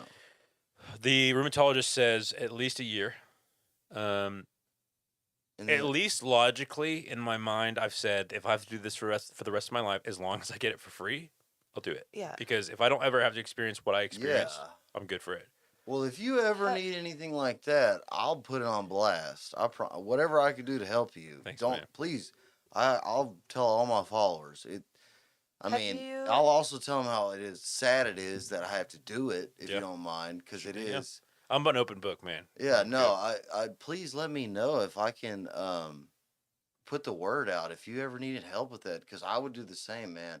That's sad, bro. I'm so So, sorry that happened to you. Thanks. um, I'm like big into like holistic health and things like Sure. that. Like I worked for a neurologist for years, and then I went to the emergency room, and it put a bad taste in my mouth. So I try to like I'm a big advocate that food is medicine. Yeah. But what about have you thought about like stem cells? Is that something? Is Not that really, a no. like is because I have a friend that has rheumatoid arthritis, and like that's something that they've been looking into. I also have a friend that has a child that has I bet it. autism, and I same thing. Like I bet it would benefit you in I don't know. some I just didn't way. know if that was something maybe your doctor had brought up, or if that even like would be a I have no option for idea. you. I mean- bet it is something that would definitely benefit you. But do you have $15,000 in 2 weeks? You can go to Mexico. Yeah, I mean, I'm still uninsured. That's exactly it. Intentionally though, because at this point it probably evened out with my bills, and thankfully I have parents and people that are asking me, "What are your bills? I want to help." Yeah. But we're still uninsured because the truth is, I mean, not to get super political, but like we'd pay $500 a month just to insure me at this point. To Yeah. get Oh, what? Just to have to pay absolutely. a $7,000 deductible, and then it's just like. I'm not a fan of it. And at this point, I have noticed that the discounts for self pay cheaper. often correct in a good way they outweigh the. They have to. It's illegal for them to not take self pay to Yeah. discount those. No, it's like that's the trend that I like working in No, the but they healthcare is well, the trend self-pay was is people typically are cheaper. learning that they have a right. Yeah. I which used to is- tell our insured patients like, if you tell me right now your self-pay, like it's going to be this versus your deductible. Yeah, or, they don't want. know, They don't want. or People copay. know that now. I mean, they shouldn't have to pay for anything. It's just. Yeah. I mean, you're a 30-year-old man. America needs you. Well, that's so interesting because I would sit next to patients in the ER, which is you see just wild things too in the ER. They would look at me and be like, "So what you got going on?" Which that didn't bother me at all, but or the doctors would be like, "You're only 33. Like you're too young to be dealing with this," and I'm like, "You're telling me? Yeah. I agree." I didn't Yeah. choose to be here. Yeah. I'm not a conspiracy theorist. I mean, your story is unfortunately common. Well, so what's crazy I- common is Perry and did somebody say something about? There's been a couple comments, Yeah, but we've been missing all kinds of dumb Ryan shit. I'm just curious. said. Okay, so earlier when we were talking about, someone said Jesus would have hung out with you, but he would work on the tongue. Our unruly tongue and actions have been kept in check. I think you're just about right. But then Kitchen just said, "This guy reminds me of how shitty of a person I am." Good, Ryan. You should feel that way. No, Well, he's a so good- what's he's a good crazy, dude. dude, is I This is why I was excited. I'm sorry. This is why I'm excited to have him on the podcast. Yeah. No, You I mean, are I- a great guy. I appreciate that. What's crazy, man, is the statistics of Hispanic 30-year-old males that were affected by myo and pericarditis. Really? That is the most populous It's a group, lot. and most of them die Oh God. because of a number of reasons. Number one, they're uninsured, hmm so they don't go in, like me.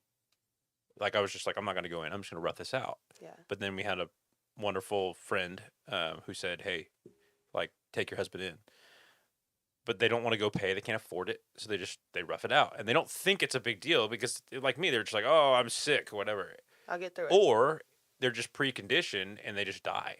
Like it's not even about they don't go in; they just pass Or away. just maybe they don't get to the hospital fast enough. Hispanic males.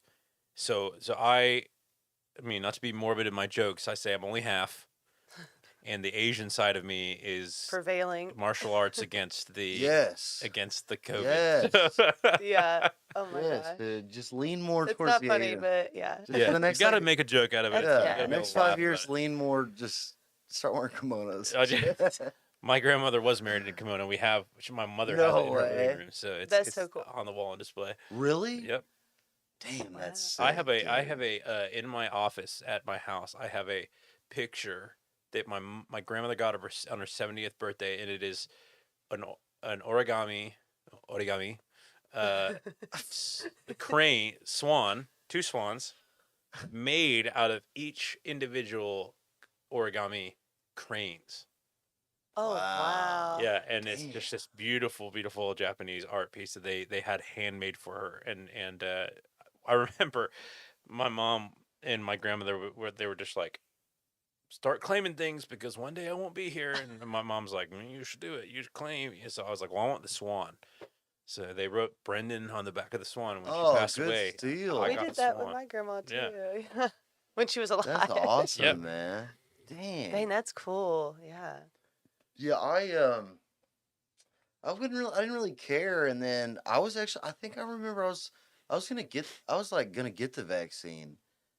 Yeah, we Um, were down and out for like a month. but I'm 'Cause so we got- lazy. What strain did we have? The original, the OG. No, it was No, like we had Delta. Delta. Delta. That was the that's first it. That was one the we rough got. one, right? It was. I still Well, can't that's smell. what I was It's been like. 2 years. I was like, I guess I'll go get vaccinated, but I'm lazy, Yeah. and then I just play music, and then I played like all the way. I played shows starting in April at bars. I played at a Trump rally. Like there was a lot of Trump. January 6th. I played at the. Yeah, I was there. I would have played at it. He played there. Yeah. Dude, I totally would have. But I was like, man, I was thinking in my head like all the other vaccines that you get, like polio, all the ones you get. I was like, I'll get it. I mean, I'm a busy guy. I'm not gonna take that time out of my day. Yeah. I'm the same with the DMV. I'm like, I'll go get my car registered. But it ain't gonna be on your time. Yeah. And then I had no indifference towards it. And then we got Delta. Horrible. Ugh. Felt like horrible. Was sick for 2 weeks, but it was just like a bad flu. And I recovered instantly from it because I did all the things that really what Joe Rogan was saying. Ivermectin. We did. I took ivermectin. Took Yeah. Ivermectin because, Yep. and then the only thing was All the like, vitamins and stuff. I listen to Joe Rogan a lot. Yeah. And I trusted him. And then, so we're sick and I'm like, we got to go to the doctor. And I'm thinking what to take. And like CNN is saying this. Joe Rogan is saying this. And I'm like, I don't trust CNN. So I was like, We had an interesting experience. and at the then, hospital, too. so but it was after we were so sick. Ivermectin was after the fact. Too late. It didn't even matter. We waited. But we were so sick. We were like, I got to go to the hospital. Because then, and remember how the news had everybody COVID freaked out. But we had So- to. I had to get tested for work because they were like, "We understand you're sick, but Oh yeah, honestly, for you to stay home and get paid, like we want that to happen. Just go get a test. Yeah, we prove weren't- that you're positive. we weren't like gonna die. No, It no, was more like a work thing. and they're like, make Dalton get tested too because if either one of you test Yeah, positive, you're right. then 'cause we weren't that bad yet. They were like, But if either one of we you test were- positive, you get to stay home, you get paid. So we went. we were never that bad. Never worse than a bad flu. That was the Yeah. worst I've probably ever felt. It was. though. I've had a flu one time that was just as bad as that. And but yeah, what really started me on all that shit was we went to the hospital and I was sick. And when you have the flu, you go to the hospital and they give you steroids, you feel good. We went to the hospital, tested for COVID. Yep, you got COVID. This, and then it started ringing in my head. This dork who's a doctor, who's 250 pounds, ugly as hell. Oh, that's rude. He was dork, sweaty, greasy. Comes in there and I'm like, hey man, I really don't feel good, and like I have shows and like, I mean, nobody wants to be sick. Like, No. I'm like, hey, and this is costing me money. I look at doctors the same way when I get my oil change. I pay for you to fix my car. Yeah. And I'm like, hey man, I don't feel good. I don't like feeling good. I'm a busy dude. Can you give me medicine? He said, no, just go home, and if it gets worse, come back. I called a holistic And I- doctor at the and I had time- to ask for the ivermectin. and We at the just time- happened to know somebody that had gotten it I was before. gonna say, how did you get that? Yeah, no, that doctor at the hospital, we went there to get tested, and he was like, if you start feeling worse, just come back. Oh, okay, But- but then but I got in remember touch I with my asked mom, him- and they had a whole list of doctors that I- have been. If you call, you just tell them, because it was hard to find people that would prescribe it. But at the I time, asked so. him if he could give me what Trump got. Because it was like right after Trump got it, that motherfucker was healed in 2 days. Give me what the And he- president he had. was ham- I need what he got. and this motherfucker looked at me like I was at January 6th. And I was like, he said, no, there's nothing we can give you, can go home. And I'm like, why can you not give me what the president just got? Like, he's obviously not the better. president? He's on It is Tw- an he's- extreme statement when you think Yeah. about it. Though. It is, yeah. I'm like, he's on Twitter right now talking about Hillary Clinton's balls or something. Like, What? please, can I get the medicine? No, it's all woo woo. That's when I realized it's all woo woo. Yeah, yeah. Like, and then what she said, you can call another doctor and they'll give you ivermectin. I'm like, And it was just on the why phone. are doctors not in agreement on that? Like, Well, and that It's a practice they were of like medicine. putting. I was about to say they were putting their licenses at risk at that time to prescribe it because they were told they could not. yeah. And then I'm just And a lot of seeing- doctors got their licenses taken away for. Well, it's doing that. it's so my observation with the hospital was that some of them were just not willing to talk about it at all. Yeah. Others were saying like, "Hey, there's not tons of data." Well, and the truth is, for my condition, there wasn't tons of positive data saying pericarditis equals XYZ equals XYZ. But eventually, people started saying like, "Yeah, we think it's So the- COVID." it's at the point now Yeah. there should be nothing else said. Yeah. Or it at least should be a heavily looked into avenue Yeah. and way to treat you. But I'm salty about it, man. My dad was in the hospital for 4 months in fall of 2020, and he died. He went in the hospital in November or something 2020, and he came out on hospice. Hmm. And I couldn't see him because of COVID. Ugh. The doctors did not give him adequate care because they were too busy with COVID. And he So didn't have I'm Sorry. very. It's just money. It's money. It's captured. I mean, the fact that we can talk about this right now. Yeah. The fact that if we had this conversation we just had a year ago, we'd get labeled cuckoos, freaks. But now it's okay. Yeah. And I've had this conversation with multiple people. Like, it's just like so. So what? It's stupid for them. They'll never get anybody to believe anything ever again. Yeah. Like, you know what I mean? They Well, just yeah. fuck themselves. We've even talked about like as a church we would never the chances of us closing again like they made us is very small. Yeah. Just saying like we're not doing that. Yeah. That will not happen. It'll have to, all of us, it'll happen again once we've all died. I'm telling you it was the court of public opinion that made everything happen the way it did. But corporate America bought into it. Yeah. No, it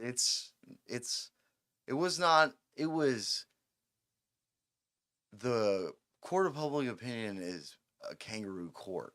Yep. Bought and sold by people with money. Yep. Like, there are large groups of people that think irrational things, but they don't influence us individually. Yeah. That was allowed to happen because, I mean, there was a Pfizer commercial on the Grammys last night. Dude, when I That's, saw you that I know- was just like, oh great. Yeah, I mean, Pfizer, my best friend. Yeah, Right? it's not a Oh. conspiracy theorist. It just is what it is. It's just It's one of the I will say I've told people this. It is I don't have I mean we've all made tons of mistakes in our lives, right? And- I've and- made and- them all. Yeah, And most of those mistakes we wouldn't call regrets, but we just say like, we live and we learn. Yeah. Taking that vaccine is a genuine regret of mine in my life. I because hate hearing be- that. Yeah. because you were sold it as you're a good person if you do it. Yeah. That's Yeah. why. You're protecting that's- others. that's- And that was the heart. It really was. yeah, I know and exactly. because I know you. But that's also what they made it seem is like take this so you can protect everybody else.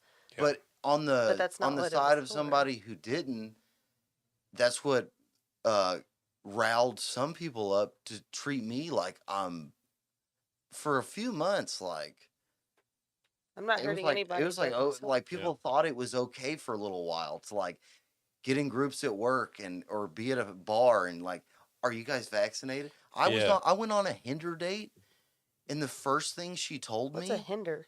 or Tinder? Is that Tinder no. and Hinder and the band? Hinge? Lips of an Angel? That's what I thought. no, what is the Closet the- Great song, by the the- way. It was no, it's not closet for me. I live that shit. That was Tinder and Hinge mixed Hinge. together. Yeah, it was a Hinge date, It wasn't me. I don't Pick- have any of those. Wasn't her. Pick Never this had any girl of up. those. Pick this girl up, and she goes, "Just letting you know, I'm vaccinated. I'm ready to party." And I'm like, No. Well, you know what's interesting this is not gonna last. my wife did not get vaccinated, Mm-hmm. and yeah, I had to explain that to my family. Not like I had to, but I did, and I basically came to her defense and saying like, "Hey, this is her choice." And additionally, like we don't know, she doesn't know the data. Like we don't, we want. I mean, I don't remember what I said, but we're like we don't know if we want more kids. Yeah, and there was a lot of data about yeah. being infertile. Yes, and That's the most important thing. and so I told my family just like, hey, like she's not doing this. Like for me, I don't care that much. Like if I'm doing this for the greater good, if you will, I'll do it. Fine. It's and at some level, it's like yeah, I chose that decision. Like I made that decision. I wish I didn't, but like I also am like, I did, and Well, it sounds like you got the right treatments in your. yes, But getting Yeah, there, just keep, like, man, stay not overweight and eat healthy.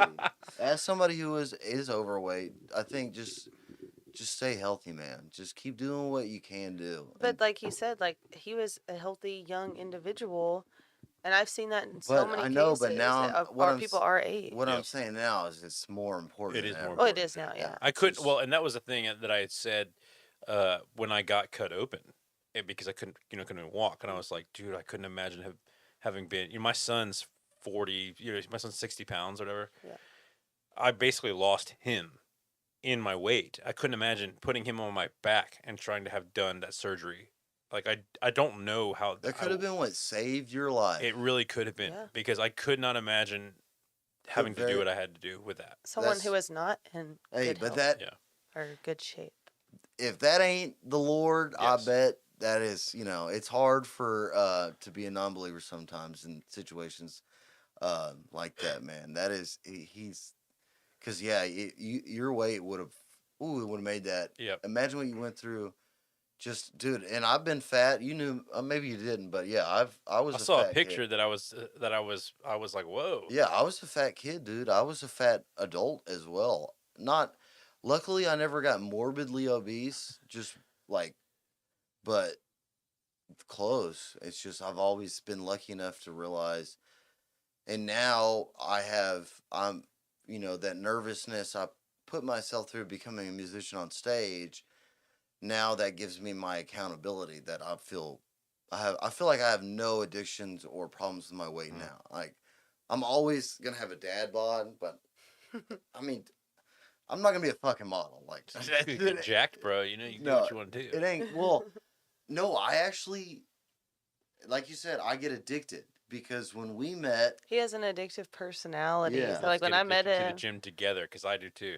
I can't, I bro. love working out, but I don't have an addictive personality. But I met I him. He can't. was doing jujitsu and going to the gym. Yeah, I Okay. couldn't. I can't.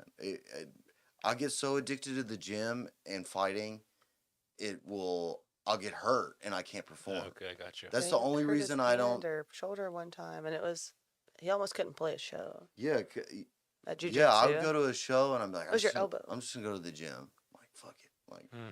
and I just couldn't play. So, and that's really why I quit and I don't really do it anymore. I just have to pick my performance or that, and I care more about the music. Sure. I mean, so it is what it is. But it's not a bad thing to be addicted to. If you don't have nothing going on, you definitely need to fucking go to the gym. Get the gains. Yeah. But you have to prioritize yourself too. Like that's what I said the other day. Like some people say, "Oh, I don't have time." No, you have to prioritize yourself and make the time. Like 5:30 a.m. hitting the gains at I used to do it all. Project yeah. Fitness. Yeah, Well, I walk a lot now. yeah. And you lift too. In the, yeah, and I lift when I feel soft. I go out there and do bench and back. It's good. he Like, always skips leg day. and that's really, I mean, I found a perfect system. I don't get self conscious about my look anymore, or hyper focused on my look or going to the gym. I just, look at pictures of I look on stage. Like, I'm like, hey man, my tits are looking a little. So yeah, you gotta let the hamburger meat hang out. You gotta be able to have some solid. Yeah, Solid exactly. buttons, People tell me like, "Hey, why? If I wear a button-up shirt, like right now, they'd be like, why are your shirt more unbuttoned?" It's like part, and I'll give into it. I'm just like, it's I'll take a picture. I see it the next Monday, and I'm like, oh, my tits are looking kind of big. I go out there and do like 100. Say pecs. Well, I don't have. You're a There's still man. breasts, but My I mean, breasts. walking does. Yeah, Almost. viewers, what do you think of Dalton's breasts? Right? Dude, give us an answer here. they've seen them. Everyone. Can't wait to They've hear seen that. them. Yeah, there's a pic. I have a video. Only for premium I subscribers. showed yeah. last night. Correct. I showed everybody at Pete's Piano Bar my breasts one night, like a Saturday on You did. on Oh, I stage. saw that video of that old lady getting involved with you in that one show. That's what he was referring to Recently, earlier. Yeah, that was the Yeah. power of the music. Yeah, Yeah, Getting it- I videoed that. yeah, I too. saw that comment too. I was like, okay, Yeah. Unfortunately, that was a low point in my What? life. And Dalton's life. I thought it was one of the pinnacles of my career Oh my gosh, it's I- hot in here. Sorry. to take off all your. Can I go pee? dude. You still down to? You I'm want to down, keep man. going? I love this, man. This is great. Yeah, well, we're gonna talk about music I when was I gonna get say back. we gotta and talk pee. about the music. 'cause I know. I was like, all right, but I'm gonna go. Go. Hey, pee. there. Yeah. Dude, I talk Go about pee. music all the time. I'd rather Go talk pee. about bro, it. I have a lot of opinions. It's good to have them. I'm a very straightforward person. You That's haven't you good. yet to see that side of my personality. So You need to go pee? I do. Will you turn the air down? Yeah. Cindy, can you monologue? Yes. Yeah. Give a Oh, lyric song. answer all the comments. I have been the whole time. Okay, well. I'm gonna just. What are the listen. latest comments that you've seen? I saw you laughing. Oh, because when Dalton made that comment about hinder kitchen, right? We call him Kitchen. His last name's Kitchen. He said it was a grinder date, and I said I almost said that too. And he said my wife would have dropped that old lady if that was me. How many viewers you got right now to show you? Yeah, right now it's just 3, but there was like there was like 9 or 10 earlier. Do you know? Maybe this is someone you know. Doyle and Debbie Stroud. Okay, that was one of the people commenting, so I didn't know if maybe that was someone you knew. But I was gonna ask. Dalton's not really. He doesn't think this stuff is interesting, but I do. I hear a lot of talks about the COVID and myocarditis, but Mhm. what do you know what's the difference in the myo and the peri? Like you said, you have the pericarditis. Yeah, so I don't know tons about myocarditis. My understanding is so the pericardium is the heart sac, right? So Mhm. Oh, so it's it's only reduced. So yeah, the jokes around my workplace at the church and stuff is like, oh, yeah, Brendan's bad heart, which is funny, but because Jeremiah says the heart is desperately sick and deceitful above all things, so we all have bad hearts. But Yeah. My heart itself is actually fine. okay. It's the what is Okay. encased in the heart that is I bad. gotcha. And so the pericardium gets swollen and inflamed, which affects the heart. The myocarditis, though, my understanding is actually affecting the heart itself. I think that's right. And generally, what I've seen is that myo is worse than peri. Yeah. But I will say, there's a Dollar General in Atascocita right by my church, Mhm. and there's a lady who is very, very thin, named Jenny, and she got something similar. She had to go to the hospital and get 3 liters of fluid. I'm telling you, she's probably $120, Oh my god. and she was out for months because she was complaining about it, and I told her like, oh, you should go to the hospital because I just had emergency surgery, and because it's right by the church, I go there like often and we get random stuff. But Yeah. I ended up texting her. Yes, she had 3 liters of fluid drain, which means she had 3 drains coming out of herself. I only had 1. Wow. And that sidelined me, And for Yeah. someone her frame, just thinking about how tough that is, she had 3 liters, and she had to go to a rehabilitation center for weeks Oh, just to like walk again. that's insane. I know. It's just so myocarditis. Yeah, I thought that it was myocarditis when I kept having to go back to the hospital over and over again, but it just turned out that it was just residual, non-cured peri. Yeah. Which essentially is the better thing to have. Yeah, Um, it's not actually affecting the heart itself. yeah. Wow. My dad's been having issues since he had his vaccine. So I'm wondering if maybe that's why I'm taking this all in. Yeah. I mean, if there's anything going on with heart stuff, I mean, I wouldn't hesitate to go in and get it checked out Oh, yeah, with he's the been- vaccine stuff. To multiple doctors. Hey, you're on my thing. They're all. I'm certified. The doctor of love. Yeah, Dr. Threads. Oh my Did you god. go to college? I went to 4. 4 colleges? Did I go to college? Did you graduate from any of them? Okay, come on. Nope. But I did go to 4. That's rock and roll. Yeah, Did you go to Lone Star? I did. Lone Star is got a place in my heart. Oh, yeah? Are you alumni? I am, yeah. Oh wow. You can go use the restroom if you need to. Okay, I'll do that real quick. Where is it? Yeah. let me- If you go down the hallway, it's the I'm gonna- second door on the right. I'm going to read my ad It should be rules. open. Okay. Did you turn the air down? Oh, no. It's okay. Hey, that knob right there on the wall, when you go towards the bathroom, you'll see my Nest. Can you turn it down? Is it on AC? It's on AC, yeah. Yeah, you just turn it. 2 clicks, 3 clicks. Like 68 is good. Yeah, no, 58. Thank you. Kitchen said his wife would have dropped that old lady if that was him. Who? When at the barn. Whoa. No, I think this I'm wood doing is breaking. this. I know because you keep moving it up and it's above my head. Hey, stop yelling. Gee. I think, yeah, this wood is cracked. It was cracked on my body. Look now, look. Well, you can readjust it. Just don't pull down on it. I was holding. All right, this. everybody. This podcast is brought to you by, of course, my band that I play in, Mason Krager and the Gulf Coast Drifters. Whoop, whoop, whoop. Let's look at the show schedule. February 10th, we're at Busy. That's a private event. That's a private event. I'm sorry. But February 11th and the 12th, we're at the old Choot. I expect to see all my homies at the Choot. I am so. Are you excited to be at the Choot? Can't wait. Can you be a little more I enthusiastic? cannot wait.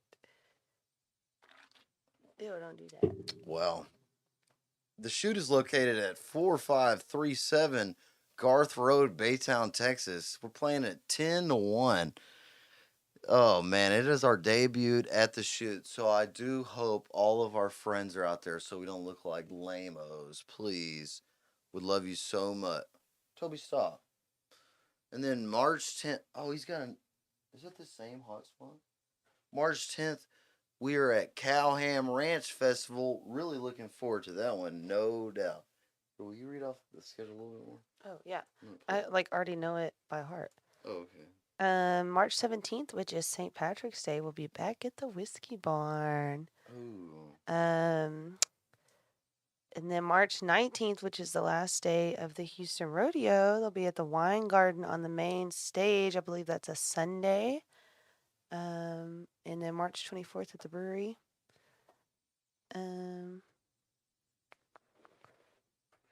Any more good ones? Yeah. I'm always so jealous about O'Neill's. y'all's wine garden shows. Do they it. are fun. Oh yeah, last year it was on the George Strait Day. I That know, was and fun. I was secretly furious about it. it was fun. I was like, how does Mason freaking get these shows? I Right. told Morgan, I was like, why are you always? I said, I have no said to idea. Morgan, why are you always getting shafted to the other Krager here? Hey, to the other one. I don't know either. I wish I did. I'd book them on my own. I'd just do this podcast live. So yeah, y'all please come out and check out the Gulf Coast Drifters. Please come to the Shoot. I love you. April 1st, she'll be with the Blue Bonnet Bastards at the The turds. The turds. That's what we love to call We're them. at. At the Whiskey Barn. Oh yeah, please. I got special things coming for the Whiskey Barn. Don't you worry. Hmm. This podcast is also helped brought to you by Tim's Tiny Trucks. Tim's Tiny Trucks is your #1 dealer for Japanese mini trucks in the great state of Texas. Japanese mini trucks are the ultimate utility vehicle for farmers, ranchers, hunters, outdoorsmen, manufacturers, or anyone looking for a reliable, capable, quiet, and comfortable vehicle to tackle anything you throw at it. They offer a wide range of trucks from high-end, fully customized to basic stock trucks ready to go to work. Stay out of the weather when you off-road. You want a freaking four-wheeler? You want a side-by-side? You're going to look like an idiot when it's 30 degrees outside, but not in a Tim's Tiny Trucks because you're going to have heating. You're going to have air conditioner in the summer. You're going to sweat. In Tim's Tiny Trucks, you can get them base. You can get them with add-on accessories. And you can check them out at the physical location located at 23402 FM 2100. That's 23042 FM 2100. Call or text 346 353 Mini. That's 346 353 Mini. Let's see. Hold on. I got a new truck. We got any new trucks? Let's see what my favorite is today. I'm still gonna go probably with. I like Birdie. I think Birdie be my truck. You Mhm. want to see a Tim Sunny truck? This is brought to you by the letter J for Japan. in Yeah. This podcast this episode. Yeah. There's a reason why we're in. Japanese people, if you can see the tattoo, I don't know where the camera is, but Yeah, you need. If anybody needs a Tim Sunny truck, you need one. yes, I do. I have a Toyota Tundra, so I Oh, mean, so I does don't know- Dalton. yeah, come on, Hey, Japanese pride here. You know, I get, yeah, on this right here is my family crest. You can't see it because of my shirt, but it's Japanese symbol as well. Oh, that's so. cool. this is incredibly racist, but I love sushi. It's not racist, man. I love sushi too, bro. Come One on. of my I eat it on a weekly basis. From HEB or what? Yeah, Yeah, he Come on, you does. got it. Yeah, sushi. Yeah, come on. it's a great Yeah, sushi- alternative yeah, to sushi, salad yeah. when you want to eat something healthy. It's great. I mean, it's quality sushi for It's- for a yeah. grocery store. Dude, Because yeah. Kroger sushi's not good. Oh, I've never had. I Ugh. don't know if I could It's do like Kroger. hard rice all the time because it's stale. Oh, and yeah. you might get a little poopy, you know. The only thing good that comes from Kroger is the briskets. They make some good priced briskets. That's good to know. I am going to do my first solo offset smoke brisket on Friday. So, Really? Where? like at my house. Oh, you said it like you were going somewhere to do No, it. I mean I got a smoker. I've had pellet grills for a while, but they Mhm. kept breaking, so I got a charcoal one. Thursday's my 9th anniversary with my wife, so we're going up to Oh. my parents' lake house. Ooh. And Friday I'm going to smoke a brisket all day long. My kids are coming up with my parents, and we're going to have it for dinner. So That sounds so good. tomorrow morning we're going to Snooze AM Eatery. I don't know if you've ever been to Ooh, Snooze. No. It's fantastic. It's like Woodlands or downtown, and they have like really great breakfast dishes, but they have like alcoholic breakfast cocktails. It's like Irish coffees and things like Oh that. yeah. Banana bread, French toast. And then we're getting a couples massage. Wow. Yep. Whoa. So And you're just having then- a whole week. And then we're gonna go shoot guns because I started my permitless carry. I thought you were with gonna say because America. Yeah, because America. I started carrying with a 38 special revolver, and I haven't gotten to shoot it much. And then we're trying to get her to carry to permitless and with a smaller gun. And That's we're a gonna great band. test them out.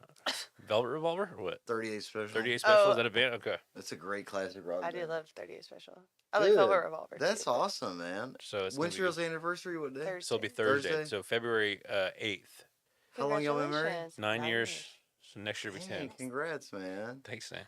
Dude, you deserve it, man. Congrats on good health Oh, thanks, and the marriage. I wanna go to Snooze. Yeah, man. You know, You get a Snooze is great. It really I is. really It's wanna go. quality. I love breakfast. Woodlands. Go to the Woodlands one. It's like It's good. eggs. Oh, I don't know if you God. like eggs Benedict or anything do. like that. I do. I They love have it. great eggs Benedict. They have like 7 different options, and the poached Oh. eggs that they do there are perfect. Perfect. yeah, I hate. He doesn't do breakfast, and Shitty I eggs love Benedict breakfast. will piss me off. Have you been to the Huddle House in Huffman? No. I haven't. I want to go there so badly, but I've heard it's terrible. I've My mom heard. said the same I've thing. heard good and bad. If you're watching this and you own a Huddle House, I'm sure you're a nice person. We love you. But I don't know. I heard it. I've heard you have too many menu options that people can't choose. So Just Gordon keep- Ramsay yeah. it and it's Give you like reduced. 2 Yeah. options. Yeah. Yeah, you pick something. Oh, we don't have that. What do you have? Oh, we have chicken fingers and a cheeseburger. Yeah. Like, oh, so you just it's like got 40 things. It's like Cane's. With all they have is chicken fingers and fries. But That's they do it Mason's well. favorite Yeah. place to eat. It's who's? Mason. Mason Krager? Yes. He does. He love it. loves Canes. Cane's. Come on. Megan tried to win him a Canes gift basket one time. I was like that. I said who would want that gift basket? And Megan was like, Mason would love that gift basket. Hey, we have a new #1 on the Texas Music Country charts. Congratulations. This is not to me. My name ain't on that big. Dude, who do you think's #1? It's been Parker McCollum for as long as I've been looking. I have at so many opinions about Parker McCollum. But, Me but too. anyway, Who do you think it is now? We can talk about him. Cody Jinks? Oh yeah, that's a good one. Not even on. Not even on. Not even on top. It's not 20. Flatland though, is it? Calvary. They are. They got a #12 Mountain Song. I have no idea then. Yeah. Casey Donahue starts in a bar. Shut up. Well, He has been Resurrection. around. Yeah. Right? Golly. Dude, Parker McCollum's been #1 for. Case we- Donahue's been around for a long time. What are your opinions about Parker McCollum? I'm not a fan. I think he's a fraud. Yeah, I don't. I'm not. What? I'm what just is- not a fan of that genre. He's still #3 though. Hey, but hold on. I like to do new on. Oh dang it! We got Okay. it before we start because I have. Because you're about to see the feisty side come out of me when we talk about country music. Let's- That's my No, thing, man. Let's hear it. Hey, Randall King's got Down Hell on the debuting this week. Okay. Hey, he's playing at the Way to go, The Randall. Houston Proud of you. Rodeo Cook-Off, He's the night good. that we're And the ra- sponsoring. The Ransom Brothers are new on the chart at number 55. Congratulations, my friends. Matt Castillo with Corazon on Texas Records. Texas. Texas. Texas and And number Texas are two. very different things. Bro. Yeah. Well, congratulations, y'all. I'm proud of y'all. Did you watch that clip or that podcast where I was reading off somebody on the charts and their name was Doncie? I thought it was Denise because I know a girl. It's like What's he Do say? Nice. Do Yeah, Nice. Like do nice, almost like. Yeah, Yeah. that's Yeah. what I was on the podcast. I was like, no, that's I was like, Denise. number 68, we have Do Nice. Somebody was like, that's Denise. That's what I said. D nice. And then I thought it was a girl, and then it's a It's like, African American man. Oh, come on. Okay. So but is it You never Denise? know. I still don't know to I this don't know. day. But I know a girl that her name is spelled like that, and it's Denise. Like Hey, Denise. whatever his name is or her, I don't know, but I'm proud of him or her. They- Well, so Parker McCollum is opening for the rodeo this year, Yes. which was what Kojo did last year. Yeah, and killed it. Yes, and he was one of 3 artists to ever sell out the opening day. Yes. And I feel like we're just going to dive right in here. Parker McCollum is hailed as being this purist of country music, and it makes me really mad. Who said that? This culture says that. Yeah. It's just like, oh, so it's not that people say things like Parker McCollum is pure country music. It's right. So I'm gonna mention Cody Johnson all the time because he is the image of what I believe good modern country music is. He's I the agree. standard to me. So if you say like I love Cody Johnson, they're like, oh well, have you heard Parker McCollum? No. And I'm just like, why are those two things connected? Because Parker McCollum is Mason Krager. If you're listening to this, I love you. Parker McCollum looks like Mason Krager. They're like the same person. The snapback with the button up. You know, Yeah. they're very very similar. Yeah. I'm not saying you guys make the same music, but you guys look alike. But I did see this. Okay, so this is gonna get really specific. This is why I think he's a fraud. Not only is he not like real country music, in my opinion, I think he's like this halvesy version of bro country mixed with good country. I watched this video of him playing guitar, and he was playing, and then he opened everything up and just kept playing.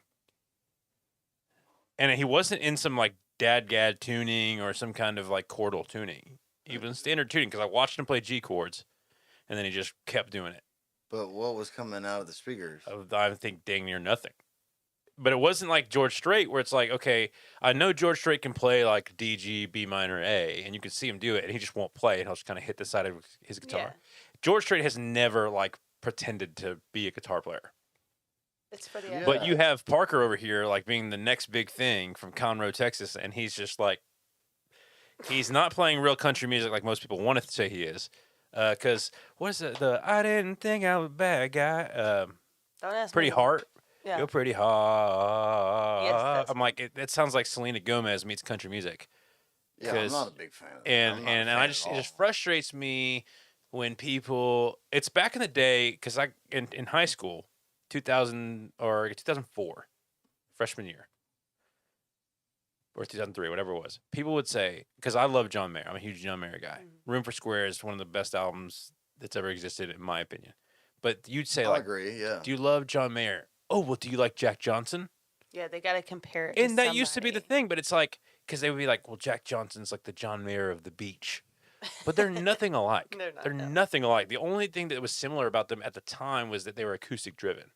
And to me, I feel like that same comparison is being made with Parker McCollum and guys like Cody Johnson because they happen to be young bucks that are in the country music scene. And it pisses me off because I'm a huge purist. I'm a huge, I'm very passionate about it. And I feel like Parker McCollum makes subpar country music. Yeah, Totally that agree is. with you. Me and Mason have this debate a lot. I mostly do it to piss him off What's because the debate? well, I guess it's not even a debate. Like I always say, like he'll bring up some band, and I'm like, who? Never heard of these people in my life. And he's like, that's my favorite band. It like hurts his feelings almost, and I feel bad for if I do hurt his feelings, but I just like to get him riled up because he's like so passionate about it, and I'm like, I've never heard. Who is this? Like this, I don't know. but that's just not my genre of choice, and I'm not a Parker fan. I'm not into really any of To those be guys, loved by you. and it just really makes him Yes. upset. So I like to, grind his gears a little bit when it comes to that. And I'll also add though. So we talked about Lone Star, right? So I have a 2-year degree in classical vocal performance, right? So technique of singing and music theory. Like Morgan and I joke about this because I think she played with you guys one time at like Huffman Axe or something, Mhm.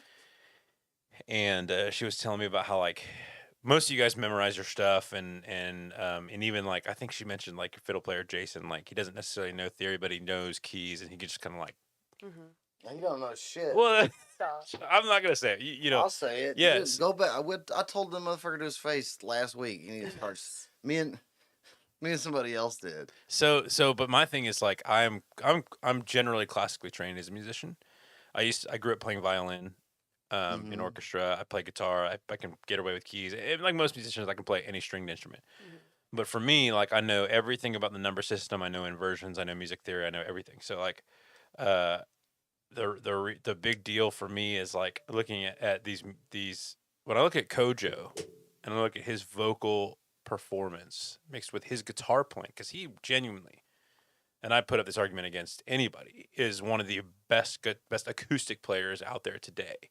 Because not only can he play chordally really well, he can riff and he can finger pick like nobody's business too. Yeah, he's great on. He's just a talented individual. Yeah, and He's a he's the good standard to guy. me, and I feel like it just frustrates me when guys like Parker McCollum are just. I mean, Morgan Wallen is similar. Like he can play, Morgan can play, but when you go listen to like all the TikTok versions of Cover Me Up because I think his version. I mean, I'm just gonna say it, I think his version is better than the original Then than Isabel's. Personally, Jason Isbell. I'm not a huge fan of Jason, but I get why people I mean, love the him. numbers speak for itself. But I just think that the way, and I don't want to get too much into like the nerd theory, but I'll dive into it. So like, for me vocally, you listen to Jason Isbell's version of "Cover Me Up," and you hear, "Girl, leave your boots by the bed. We ain't leaving this room." So he does the da da ba ba ba ba ba, and then Morgan Wallen just says, he goes flat or he goes straight. Girl, leave your boots by the bed. And I actually think that's more singable than da da da da da da da da da da da da It's da just da. like a major. And kinda- it's just one half step or one whole step, and that's all it is. But it makes all the difference for the crowd to belt it out. Yeah. And I Yeah. think that we get down to Kojo and why he's so good. It's because he can sing all the runs, he can play all the parts, he has the range, the low and the high. And guys like Parker, they're just out there just broing it out, just not doing Yeah, much. I'm. He's unexciting. Like he's not exciting to me. Well, I can. I music put does him not with. excite There's a few artists. The two big ones that are kind of in that lane are, Co and Parker, and Giovanni and the Hired Guns. Hmm. I thought we are gonna go that way, but I'm very happy to see they manned up or not manned up, but they manned up and went the rock route. Yeah. But they were in that lane. But the Co and the Parker crowd, which are a lot similar stylistically, both visually and musically, they came up pre-COVID, like 2015 to 2019, and people forget that like that whole 5-year time in music was flash, just because that 5-year period we all had jobs, things were cheap, we didn't worry about politics, and we all idolized Flash. Like this when What are you talking? What do you mean flash? I don't know like what you mean by that? just success, like the rap. Oh, like flashy. Yeah, the rap Right. and hip hop that came up was like big cars. You think of Lil Pump, shit like that, like Ball Out of Control, and Co and Parker capitalized on that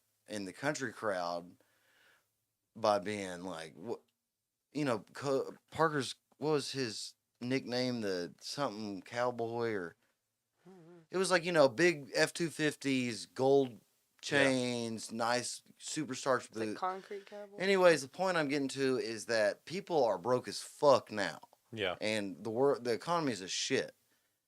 And I see, like, I saw a picture. I think Parker and Co were together, sitting in a fucking suite, balled out. They got all, everybody's looks like they got money, balled out in a suite at a football game. You know, it's like 10 grand a fucking suite, and Sure. it's just not. Yeah. It's not, you know, like, to me, not tasteful. Like, I take a hit on my shirts I sell on my online. Yeah. Because I know people, my fans, I don't have fans that are balling, like, and people right now mostly aren't balling, and it's just like, that's where I think they're at. Like, you've heard the new, you know, like, Co just did that song with Diplo and Kodak, and it's not, Who? and it's like, it's.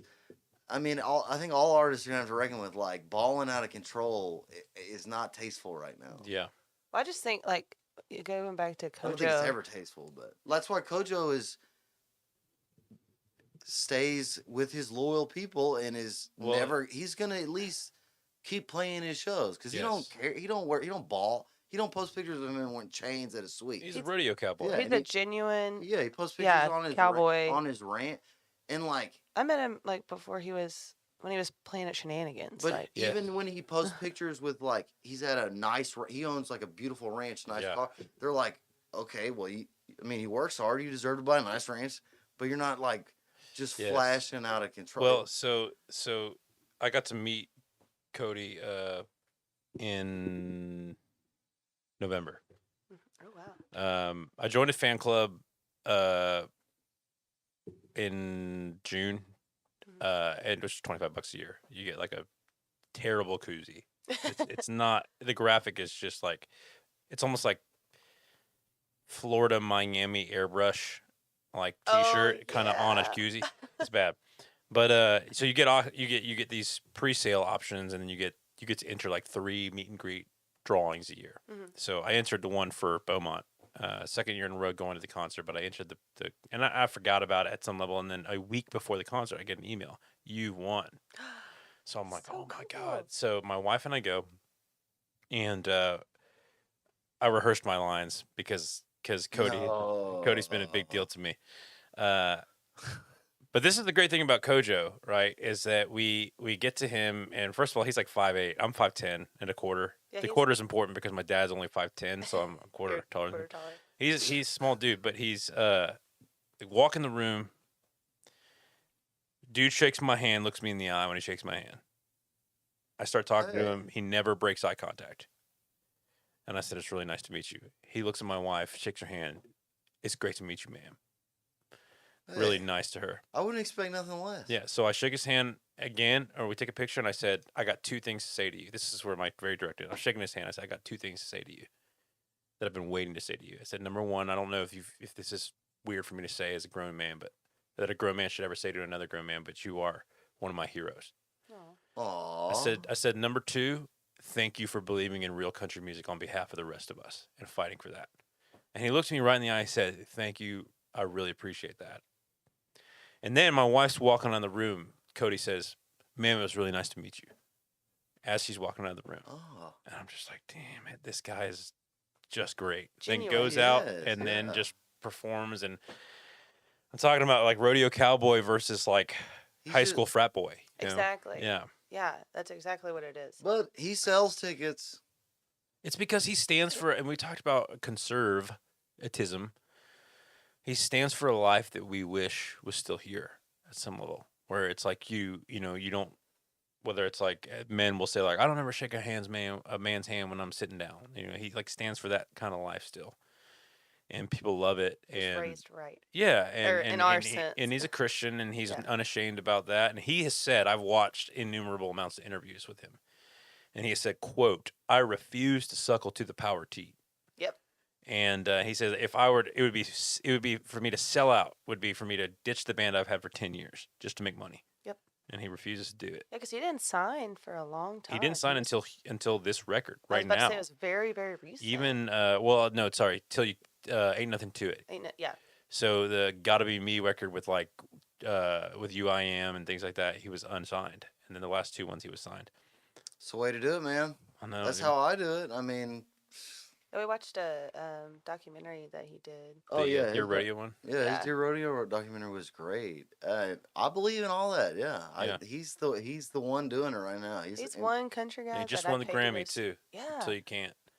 And I will say for my band too, like playing covers at weddings, Till You Can't has changed it's changed the atmosphere of our wedding performances. In what way? We bring that song out, and I'm telling you, the crowd goes nuts. I don't know a person that doesn't like that song. I bet you get- sing it great too. I do all the notes. I do the end note. If you're familiar with Till You Can't, the scream at the end, I do it. It's tough, but I do it. And Oh yeah. Give me it's chill bumps. it's Yeah. like Dragon Ball Z Super Saiyan mode at the end. I don't know if you know. A kid named Micah Cheatham does a real good cover of that song. Does too. Yeah, he does a great cover. He loves Cody too. Yeah, Cody. I mean, I don't really. I can be honest and say I never really turn on his music, but he is. He's one person I will pay. One Yeah, I country paid to go- artist I will pay Did to you go see. to the rodeo? Yeah, I would. Yeah. Dude, Yeah. I think I saw. Did I We see went, you with, guys? we went with Mason and Megan. I saw Yeah. Mason. Yeah, we Did saw I y- s- we okay, saw I y'all. you. We Okay, were like yeah. getting me and Megan were like getting a pretzel or something. Okay. Yes. Because Morgan was there too. Yes, because I gave Morgan so I had tickets, and then do you know Butch Holmes? You know Butch Holmes, Name Colby's sounds- dad. Sounds. I met him, but I don't. So really, Colby's dad was my best man at my wedding. Mhm. Butch Holmes, real lover of the Lord, and very blue collar dude. I mean, just Yeah. break your hand when he shakes I it think I kind of met guy. him at Yeah. church one time. Yeah, so Butch, truthfully, when I was 22, I met Butch, and I grew up very white collar, and Butch is extremely blue collar, and Butch taught me a lot about what it means to be a man. Just truthfully, we used to meet at Denny's in Atascocita every week for almost 2 years at 7 a.m. on Tuesdays.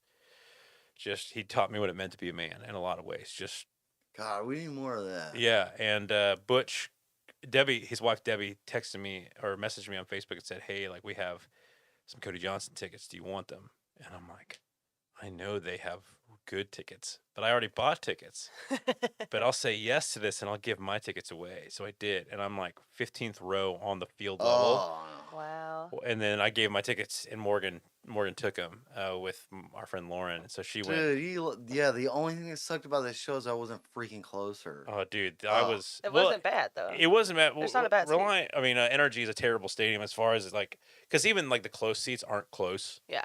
because Yeah. they're like in the middle of the huge thing. But I don't like big shows at all, ever. no, so I went to the concerts I go to with Kojo are in Ford Park and Beaumont. I saw him at Ford Park too. And When that- did you see him? 2 years ago or 1 year ago?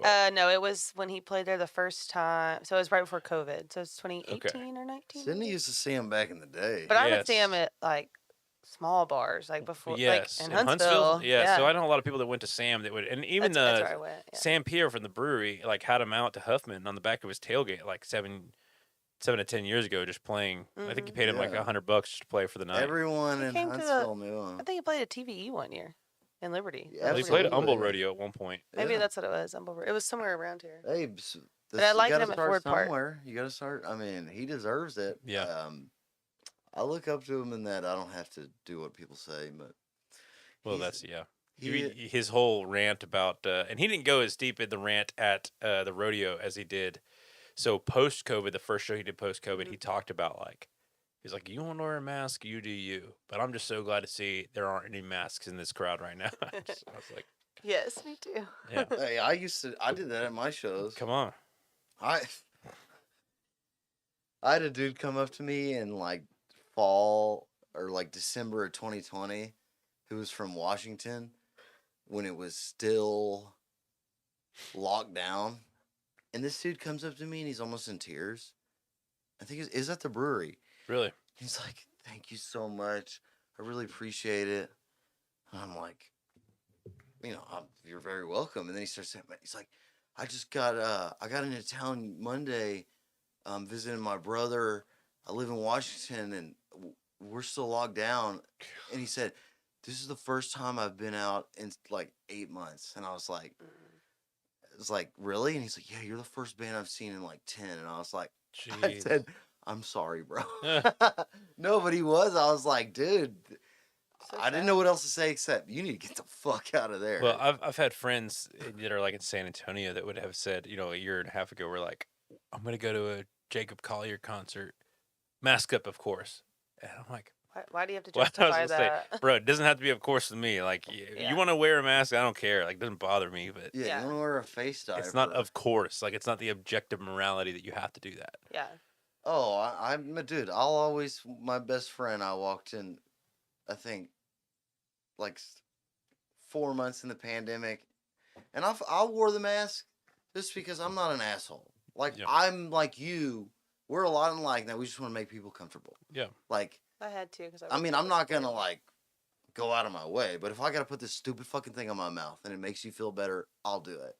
But I'm one of my best friends. We went to the bar, and we drove there. He rode with me, and we're walking to the bar. And I'm like, "Hey man, you got a mask?" He's like, I'm not wearing a fucking mask." And I was like, well, "What are you gonna do if they tell you?" And he's like, "If they tell me to wear a mask, I'll wear one. If they have one, if not, then I'm just gonna keep going on." And I was Yeah. like,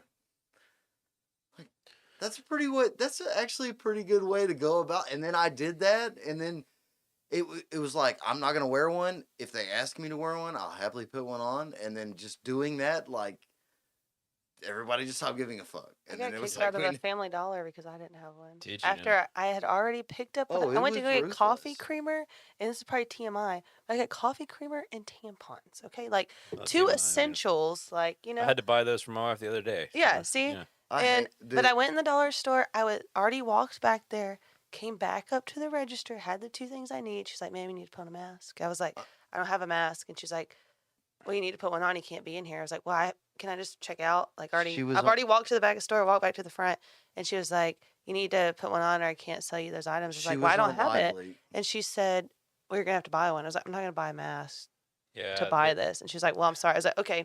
And I literally just I went.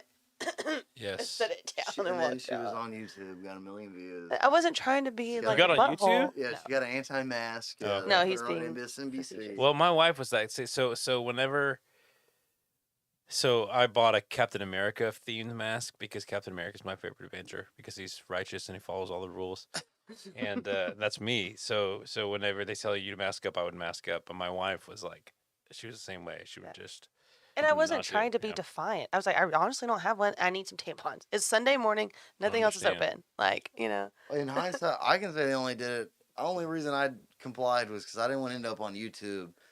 I was like, man, if I end up YouTube as a fucking anti-mask, it's gonna be bad for my brand. But as it went on, I was more so like, no, I'm not gonna. For wear me one. though, Yeah. that year, man, music was beautiful that year. I had such a different experience than most of the mainstream or most musicians because I never stopped playing. There was no competition, and the people were the most grateful they've ever been to hear me play. Can you believe that it was 3 years ago? I In about 10 days. No, 12, 15 days. It'll be 3 years ago. It feels like it to That's me insane. because I look back on that year so fondly in music. I miss it. Yeah. And like, I'm not bragging. I'm just we as a band, we're not signed, we're not big, so and we need money. People want to hear music, and I was playing at Trump rallies. Like they never gave a fuck. And I was like, they pay, and they love country music. Trump rallies. Dude, I played. Yeah, absolutely. I still would. I played a Where Biden. at? LHB. Okay. Yeah, the biggest. I played in front of 1,200 people. At LHB at a Trump rally? I didn't even know they There had were one. 550 boats. Shut And up. 500 and almost 600 foot traffic, and then another 550 boats. How did they not know about this? Dude, there was news. They went on the news. Planes were flying by. What? I played the Star Spangled Banner in front of Oh, them. I believe that. The Did you what? play it on the Paisley, or did you not have the Paisley yet? I Yeah. didn't have have the it yet. pay yet. I can't.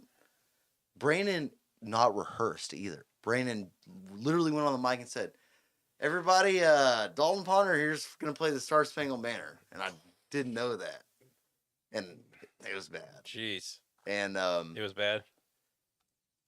to me, yes, but to the listener, no. Did you hit every note, or did you mess up a I little bit? missed like 2 notes. That's understandable. Yeah, but I play it super reverb distorted. Just like Hendrix did. I was That's gonna say, why, the like, Hendrix version. Hey, like singing the Star Spangled Banner, if you don't hit every note right, you sound like an idiot. Okay, let's get controversial here.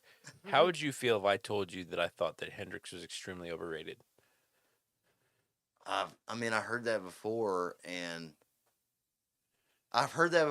he's not. But I'll let you have your opinion. Well- He is not though. So my thing is innovative doesn't equal quality all the time. No, it's has nothing to do with They're quality. separate. And so I think that because I'm a huge Stevie Ray fan, huge. I'm generally an Eddie Van Halen fan. I know that's your guy. Yeah, he's my. But when people come out and they what's say his like name? Hendrix is a guitar god, I'm just like, he was an innovator. Yeah, you have to think about what came before him. Yeah, but I think like I know this just does not equal. This is not necessarily like lining up, but I would just say like he wasn't in the terms of now. Like he just wasn't to me.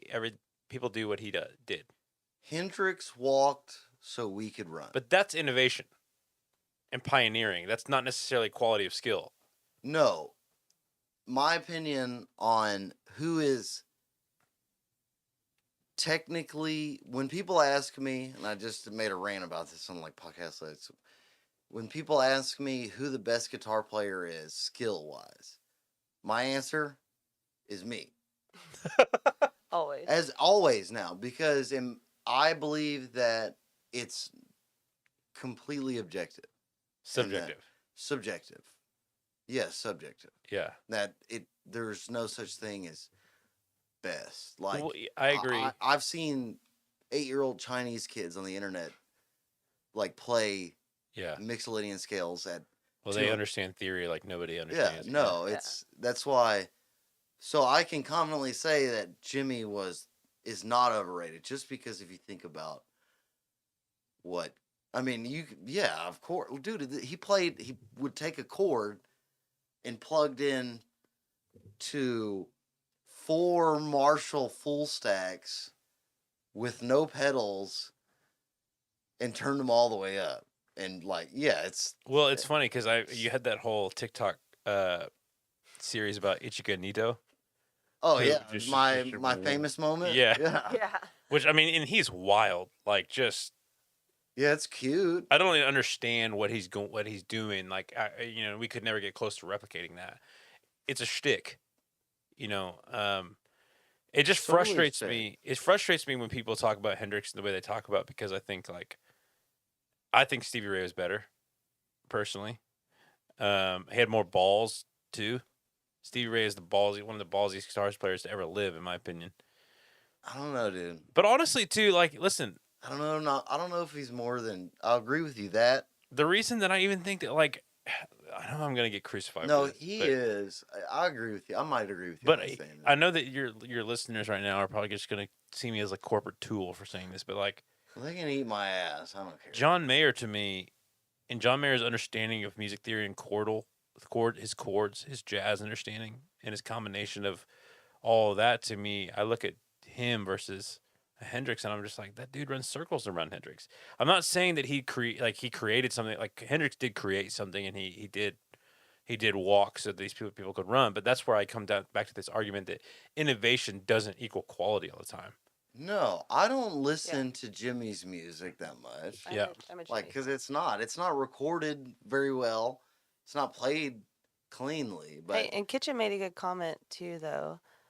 He said people always seem to forget what Hendrix did in so little time, though, too, because he was 27. yeah, right? what Hendrix is the GOAT because the guitar was like like just major scale doodles. Yeah. Like the guitar was before Hendrix, the electric guitar was viewed as a toy. Like Johnny B. Good style. Yeah, but even the purists, the symphony type musicians and the jazz musicians, famous jazz musicians, big band musicians, which was basically pop music for the 30s and 40s was jazz and big band. The 6-string electric guitar was a toy, like just you like before Hendrix, like the people who you would think now as the music snobs back then, they would be like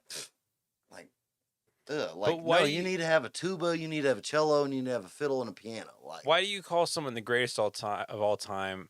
That's what I don't understand. because, Wait.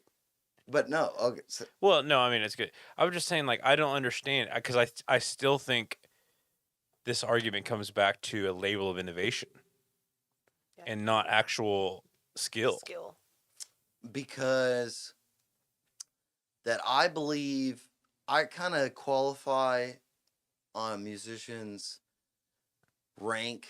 I rank musicians on what I believe and what I feel is what really happens is their ability to enter and channel in like a witchy way. Okay. And that you say Stevie Ray Vaughan, all everybody that's met Stevie said this, that and almost all great guitar players they meet, what they say is their ability that they would just seem to like close their eyes and channel, like Soul feeling to it. enter. But Yeah. but as somebody that their best nights and their best recorded music, like my best solos, are truly like the solo for Hurricane, which is the solo I'm most known for. Yeah. It came to me in that I mused on it and felt that I pulled it from somewhere. And in live, my best. So I rate Hendrix as the GOAT for it in a world, and I feel that it can be suppressed. Like its availability to you. And this could all be woo. Well, you're talking. What you said earlier though is important though. You talked about like how everything's subjective. Yeah, like it's John Mayer to me. It's easy for him to take what he does and do it at the quality because he can take. We're in such an open society now. He can take all this stuff and then make it this amazing thing. He's got all these The things. resources and What I don't get about Jimmy is like before Jimmy there was like I love you baby, that was it. Beach Boys. Yeah. Yeah. And then where did he literally just came. That's what I like about Jimmy is he just You're talking about creativity. yeah, he just showed up one day, turned his amps all the way up and started what we call boomer solos. Yeah. But guitar solos really didn't exist. They were like 30. Yeah. Like that's when I think of Jimmy as a good. I'm like, well, I don't get it. Like, Yeah. and that's where I say like, we all have him to take further. Yes, I would never. I'm not claiming like someone like John Mayer to be the GOAT. I do think he's one of the greatest things to ever happen personally. But I also look at his like acoustic skills, and no one's doing both like him. Like playing Neon like acoustic, versus also like covering anything that Stevie Ray Vaughan did and playing it to the T too. Yeah, John Mayer gets GOAT status from me only because of Neon. Which Neon is stupid good. But then okay, so His blues playing is okay in my opinion. you look at someone like Brad Paisley. Yeah. And I think of Paisley post 2010. Paisley. So I grew up playing country music because of Brad Paisley. Like he was my guy, and I wanted to be like him. He was pure. He was traditional.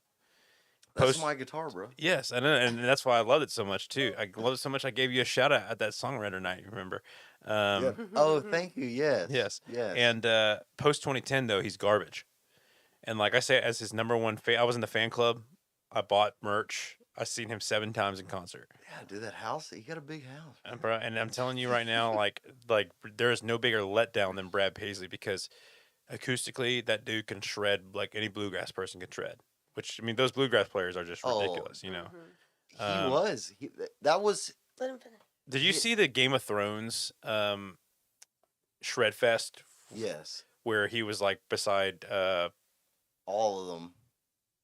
Tom Morello and Betancourt, Kenny Wayne Shepherd, I think. and he basically just like he wrecked them all.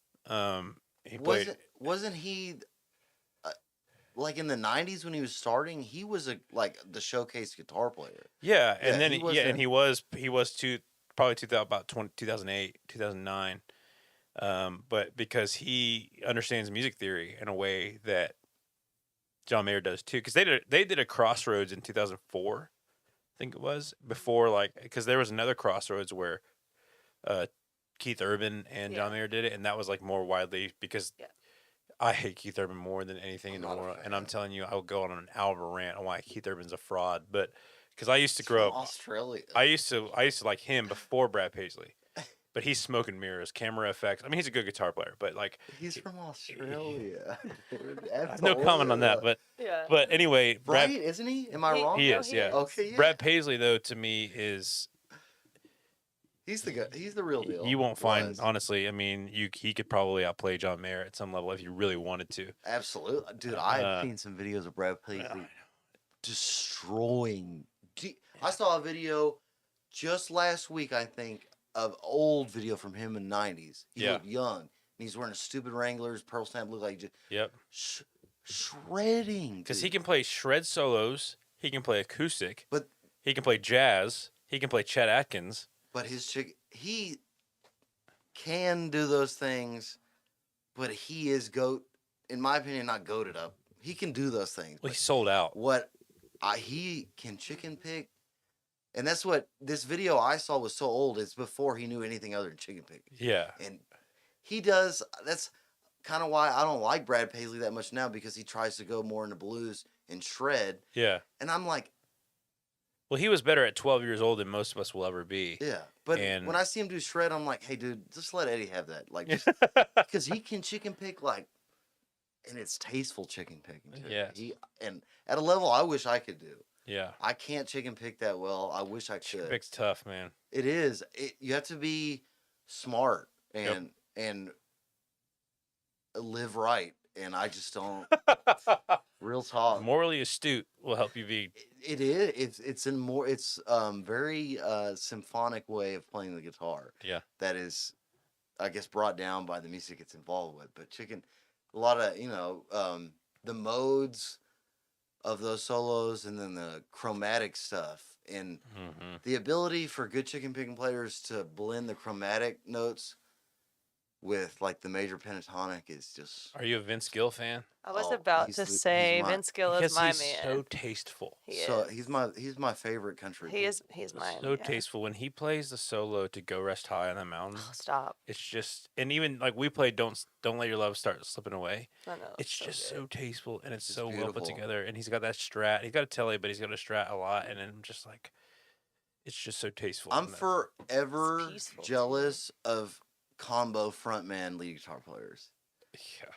Forever jealous. That was my first concert. We went. Vince Gill. Vince Gill and Amy Grant. Okay. We saw insane. Blackberry Smoke, Charlie Starr.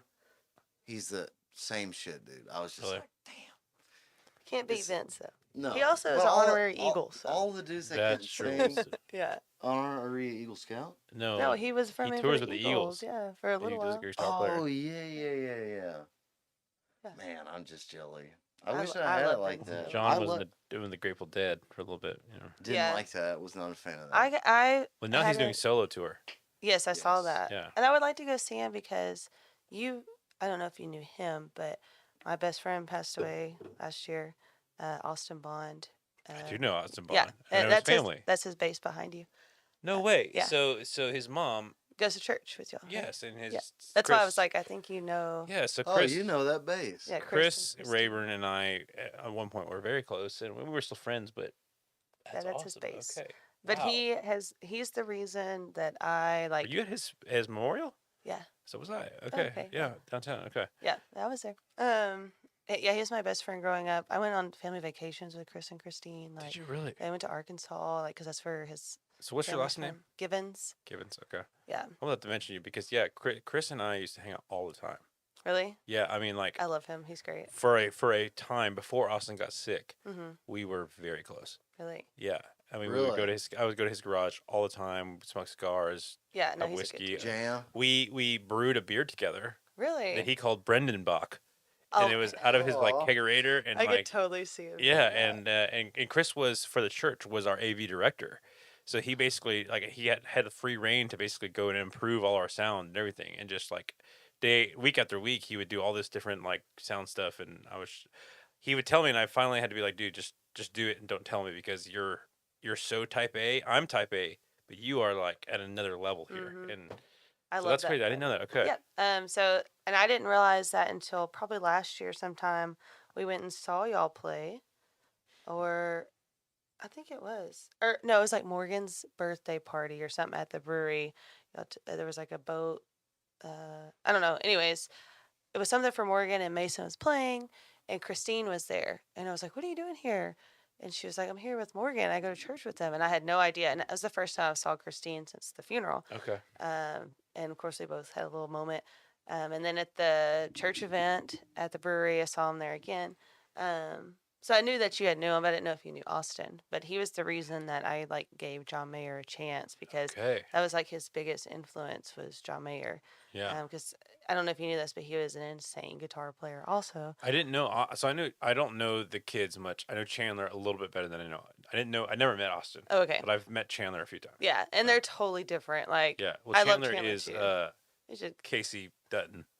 yeah, And absolutely. Chandler are the same person. Yeah, and Austin was Which totally one's not. Casey Dutton? He's from Yellowstone. I know which one. He's the blonde son. The That's cowboy. married to Yeah. the Indian Oh, girl. okay. Married to the Yeah. girl that cries all the time. Yeah. Oh my gosh, I know, yes, one of the Monica. worst characters. Yeah. But he said the sticker, one of the stickers on there, the Stonehenge sticker that's kind of holographic Yeah. right there, that's his album that he came out with Okay. right before he got extremely sick. But Chris gave me that when he passed away. Really? Yeah, because I had always wanted to play bass, and I was friends with his wife too. And I had said like his dad Donald had a bunch of his guitar stuff, and we actually went and looked, and Dalton bought a few of the pedals and things like that. We were going to buy his guitar. His dad ended up keeping it, which I'm glad he did. Yeah. But I had told Chris, I was like, hey, if you have any of that stuff you're going to get rid of, like, let me know. I was like, I would like to buy something or, have something just for sentimental value. And I had mentioned to his wife that I wanted to learn to play bass like a long time ago. And she's like, I want you to have his bass. Like, Wow. of course, I haven't played it. And you it's haven't up learned there. bass. I haven't learned bass. But like when he gave it to me, like that was just a really special moment. But Yeah. referring back to things like he's the reason I gave John Mayer a chance. And like I was always like, oh, John Mayer sucks. Like he's lame. Like I don't listen to that kind of music. Yeah. But he also loved Hendrix. But John Mayer was like his biggest influence, and especially on that Stonehenge album, it's just him. Yeah. I don't like John. John Mayer's not. He's not. I don't think about him that much. You just said he was a goat 20 minutes ago. I mean, he's. Yeah. His I'm acoustic playing, though, I will say, I think it's unrivaled, personally. Yeah. Yeah. I'm the goat because I'm saying he's the goat because he's worth like $50 million. Like anybody. And I still like he's not something that I just like turn on and listen Yeah, to, no. but I do know how great he is. I do like- think that for me, Continuum, and I know it's cliche at this point, Continuum is almost a perfect album. And I think that Room for Squares is close. Absolutely. I wish you could have met Austin. Would have got along great. Absolutely. Those are the wonderful, great. I mean, I don't have to say it. Those albums are the reason he is now where he's at, and that's what got him to. Those albums are why he's the GOAT. Is that it's crazy how artists have an album that just elevates them. Dude, I need one. I really need one. All right. Well, I gotta pee. You want to end it? Sure, man. No, let's. Yeah, y'all have any shows coming up? Honky Tonk Revivalists. Honestly, so Yeah, let's talk about that. Honky Tonk Revivalists is my band, and we are a traditional country band. We're a classic country band. We are ferociously dedicated to preserving country music. And Blake Shelton once has an infamous quote of saying, "Nobody wants to listen to your grandpa's music," and I would fight that 6'7" giant to say that Blake I said that? disagree. He did. Yeah, no one wants to listen to your grandpa's music. And then he married Gwen Stefani. Yeah, and I disagree, and so we don't necessarily have any public shows coming up. I told Dalton this. We really remain in the private sector, but we are trying to book a LHB Lake Houston Brewery show in April. Okay. And the only reason we do the public shows is really for friends and family. But if you are a person that has a wedding coming up or a corporate gig or a party, Honky Tonk Revivalists, search us on Facebook, Instagram. We are your one-stop shop for classic country music and Kojo. We play a lot of Kojo. Yeah. So. I do And like the Vince, y'all are and very professional about it. yeah, and Morgan sings Shania Twain too. Honestly, Yes. when people ask us to play weddings, I tell them about y'all. I'm like, I don't know. It's We Dalton, are, not yeah, the Dalton's Gulf vibe. Coast and Just Gulf Coast Drifters and HTR have a unspoken friendly rivalry with each other. Yes. And it mainly may just be me against you all, and you guys may not care. No, I think that it's a I think it's like an unspoken no, it's rivalry. because of the It's battle of the friendly. The band. battle of the bands, but I say that we're just very different though, because Gulf Coast Drifters are the people that you want to go party with, Yeah. and you want to have a good time, and you want to drink some beers with, and you want to listen to some rock and roll and good music. But HTR are the people you want to two-step with, and you Yeah. want to get married to. Yes. So I think I it's can see just a that. different. Yeah. You want to have a 50th anniversary, hire HTR. HGR. You wanna party on a Friday night and GCD. celebrate. I'm sure Mason would say he can do both because he has done some good weddings. But me, every time we get hired for a wedding, I'm like, why the fuck am I here? Like, I'm the one that MCs all the weddings myself, ladies and gentlemen. Let's turn our attention to the bride and groom as they cut the cake. Woo! And so that's me making all that. So well, I always end up DJing them. The My, ones we my brother play. DJ's weddings. Okay. Yeah. But I was just like end up getting the mic and just saying, Yeah, just he makes a full playing song. iTunes and just going, "Come on, ladies." Yeah, the MC you don't want at your that's wedding. half the battle, though. I mean, that is like Yeah, no, I know how to get them going. I do weddings. I mean, Yeah, you are. I do have. So I love. We had good weddings. for any of you who do like any Christian music, we do my band. My church has worship music on Spotify and iTunes and Apple Music Oh. under Providence Worship.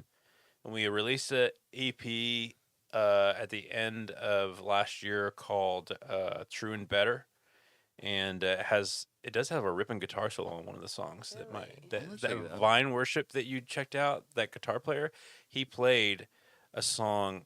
I played a solo on my song that I wrote called True and Better, and I told him, bring me Eric Johnson meets worship. And he ripped Ooh. a nasty good theory solo, and it was Eric Johnson to the T. Ooh, And I was just love like, Eric. yeah. So when we get off this, I'll have to show it to you real quick Yeah. because it was very tasteful. Yet there was some shred factor to it. Gotta have. That's what So, Eric does best. Yes. It's those like theory notes mixed with good shred. Oh, yeah, I so it's love in there. Eric It's shred. short, but it's good. I had to check it out. I love me some good worship What, music. That's like my vice that nobody. What's knows about. what is your role in the church? So in the church, That's your full-time employment. is my correct? full-time job. So I have been in full-time ministry for 16 years now. Wow. And I've been playing music for 20 years. And so my official title right now in Providence Community Church in Atascocita is the pastor of liturgy and group life. So I do the worship on Sunday mornings musically, but I also organize a service, and then I manage the small groups. And I am an elder. I'm a pastor of the church, so I am ordained as well. And I'm one of 6 pastors at the church. I'm one of 3 full-time pastors though. Wow. So when That's it comes, awesome, man. yeah. How's the church? Well, so it's great, man. I good? mean, we're about to celebrate our 10th anniversary next month, Congratulations. which means that 10 years ago, we started the church almost 11 years ago, but 10 years ago we launched the church, which is wild because I don't know if you know much about this, but generally in the evangelical church world, which is like the modern day church world, Mm-hmm. most people stay at churches for like 3 years on staff. I noticed that. Yeah. And they look for the bigger church, and we're a church of 200 members, and we've been that way for a while, and we're building a building right now, but like But you got a good community. yeah, Yeah, and it's cliche to say this at some level. It's never been about the numbers for us. We do love numbers because it means more people love Christ and are in the community that we talked about. Like No. and Totally. I feel the same way. It's not anything on the same level, but social media numbers. That's a good way to look at your quality, not quantity. I love all the followers, and it's good to have them, but it's not something to focus on. Yes, and I'm a big fan personally. So like our worship music it's modern, but it's like a mix of modern / traditional, in a way that I love deep hymn like lyrics with a modern sound. Mm-hmm. And I have 25 members on my worship team, so like this Wow. rotation. It's pretty big for a small church like us. But it's like weekend warriors that are coming and playing guitar. Some of them can only play power chords, but Probably your friends too, because yeah. everybody just loves to hang around you. Well, yeah. So I mean, our church is organized to where like you must be a member to play on the worship team, which is great. So it's like it's not just random people coming in. Yeah. But the good news is with my theory training, I'm able to help people like teach them and grow them in that way and hold them to a standard that's like good enough to not be a distraction in that way. Yeah. What That's awesome. I like I'm not a fan of the word religion, Hmm. but what would you say? Like I grew up Southern Baptist, but then I Why do you roll your eyes when you say that? just because there's such a stigma with Southern, like The earl dance. you said earlier, like you can't once you drink, then you leads to dancing Yeah, and yeah, getting that is pregnant. Southern Baptist. Yeah. Yeah. And it just that's funny to me. But and then one of my best friends growing up, her parents were the pastors of a church, and it was like non-denominational, um, and that's like kind of what I base like my beliefs off of. So I didn't Mhm. know what is your church like? I guess considered Denomination yeah is the that, yeah. denomination. We are non-denominational as well. Okay. But we tell people generally we're closest to Baptist if you had to pick one. Yeah. We are part of a church planning network called Acts 29, and the clever play of that is that there's no Acts 29 chapter 29 in the Bible. It ends at 28. Mhm. So 29 is like the continuation, and basically it just means that we're a church that wants to make more churches. We're not Yeah. about building like a big home base. We just want to spread what we believe, even if it means that we are small and we Yeah. have to give up some of our resources to Help help others. others. Yeah. I was just curious. Yeah. I'm not opposed to how anyone believes. Yeah, you're is there, you don't have to, any succinct words, scripture you could say right now? To the Yeah. point. Yeah. Nothing long. Just No, I want to. Yeah, I want to. I love good scripture your Well, favorite. from so- both the Quran and the Bible, dude. Some of it. It's hits. interesting, man, and I'll be very honest with you. I told Morgan Marley that I was going to be on this podcast the original time when we had originally scheduled, and I had to cancel on you. Oh yeah, this is redo. This is number 2. I forgot. Yeah. And I said the same thing I said to you. I was like, I don't know what it is about Dalton, but something about his personality, I can't look away. And she It's said like a guilty pleasure. yeah. So she was joking. She's like, but you need to understand, like that's the Lord drawing you to Him, because like he has a desire for his life too. And I was like, no, I believe that. But anytime that we're on these kind of platforms, as a pastor, like I'm trying to toe the line of being true to what I believe is and passionate, but also like knowing that this is not my podcast, this is your podcast, but I would say that Well, I can. This Let me is finish. your podcast. This is where I differ from the rest. This is Sure. your podcast. I do this all. What did you say? Morgan said what? Yeah, let him finish. Morgan said it's the Lord drawing you to Him. Yeah, I feel. I'm drawn then that way to everyone. I feel, but continue. I'm sorry. Yeah, no, it's good. And so I would say, the mission of Providence, and not to promote a church, but the mission of Providence is to make the gospel unignorable in our city. And so the word unignorable, right, just means not able to be ignored. Like whether you're the Houston Astros, you can't ignore them. Mhm. They're so popular, they're so present, you can't ignore them. Uh-huh. And we want to make the gospel that prevalent in the city. And so the important part to understand and what that means is because most people, when you say like, "What's the gospel?" they say, "Oh, it's the good news," because we were raised. A lot of us are Yes. raised in church. Say it's the Spread the good news. gospel. Yeah. But you have to ask yourself, what is the good news? And the good news, and I said it earlier, is that we were all created. We fell away through sin. But the moment that we sinned, God put a plan to redeem the world instantly and said, if you believe, and sent His Son, so we believe in Christianity, He sent His Son, not only just to die on the cross, but to live. So the issue with the religion of Christianity is that people have to understand that the gospel is the life and death of Jesus. It's not just the death of Jesus. So that you had the law that God gave, and that God gave the law so that we would understand we need Him. We failed the law, and so God sent Jesus, who did fulfill the law. Mm-hmm. and then died a innocent death, which we had deserved, because we deserved death because we broke that law. Because you break any deity's law, you deserve to die. Yes. So you trust in the perfect life of Jesus and the sacrificial death of Christ. And we realize we can't be good. There's no definition of good. Like we said that earlier, and I didn't say anything because I'm trying not to be like too, Bible says no one is good. No, not one. And you were gone, but we talked about like Jeremiah says the heart is desperately sick, deceitful above all things. You cannot trust your gut. You cannot trust your heart. But the gospel is that Jesus came and lived that perfect life, and he died the death. And when we believe that he did that, we are promised eternal life. So it's not about being a good person. It's not about doing right things, because you can't, because at the end of the day, our motivations are impure. Our heart is sick. Even on our best attempts, our heart is wicked until we are born again by the blood of Jesus and trusting in the blood of Jesus. And when we do, there is a spiritual transaction that happens that says, you are now a new creation. The old has passed away, the new has come. Corinthians says that. And so that is like what I would say, which I appreciate you asking me that too.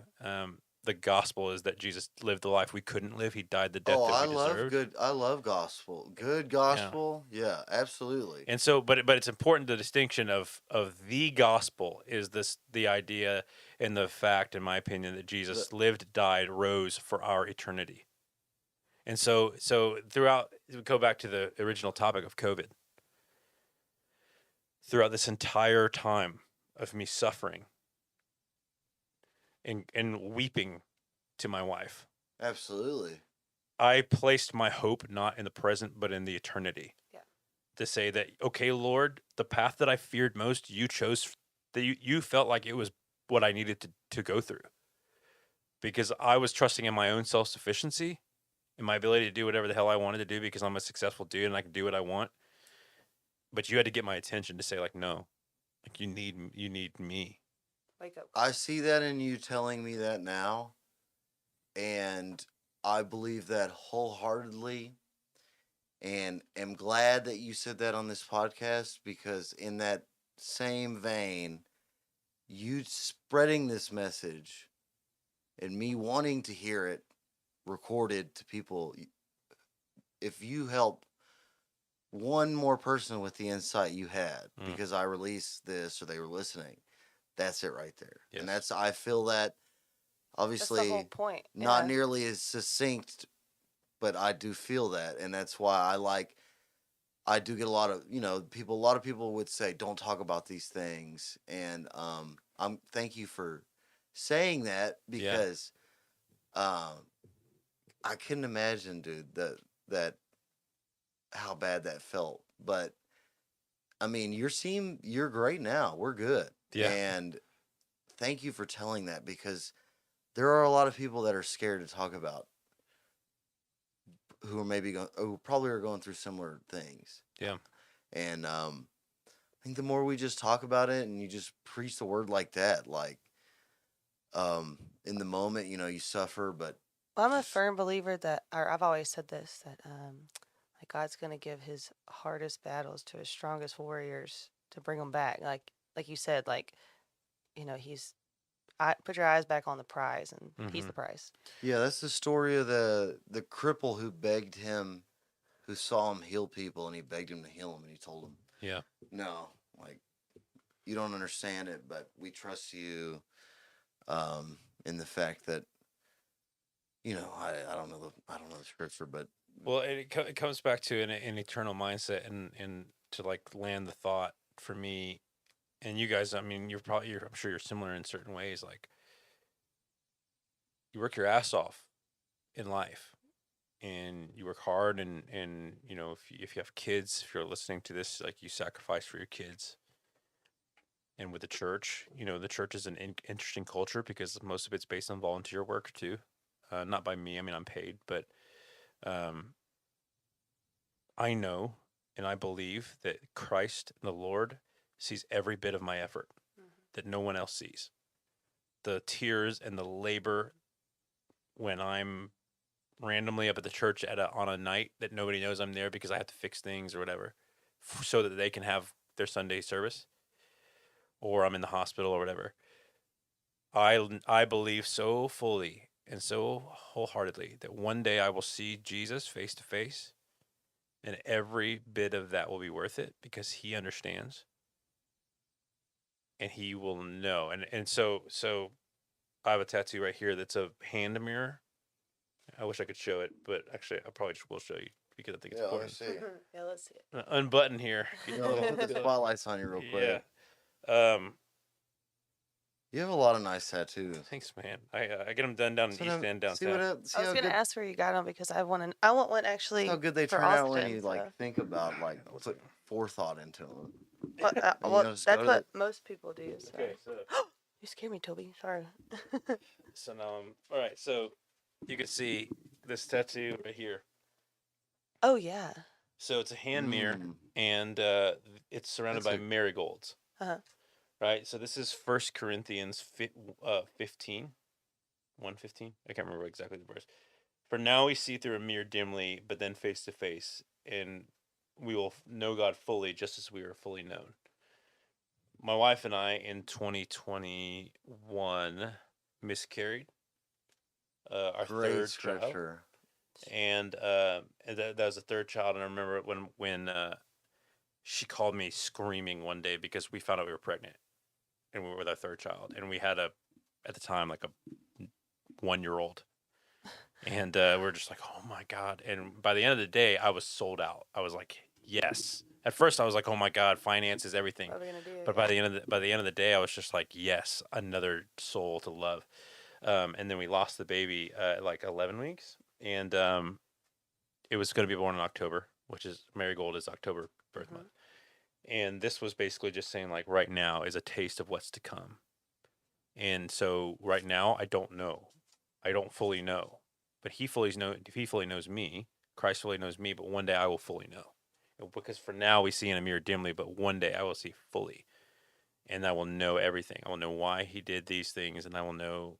And even if I don't get to sit before the Lord and he says, I did this because X, Y, Z, it won't matter because I'll be in his presence. Yeah. And that will be enough.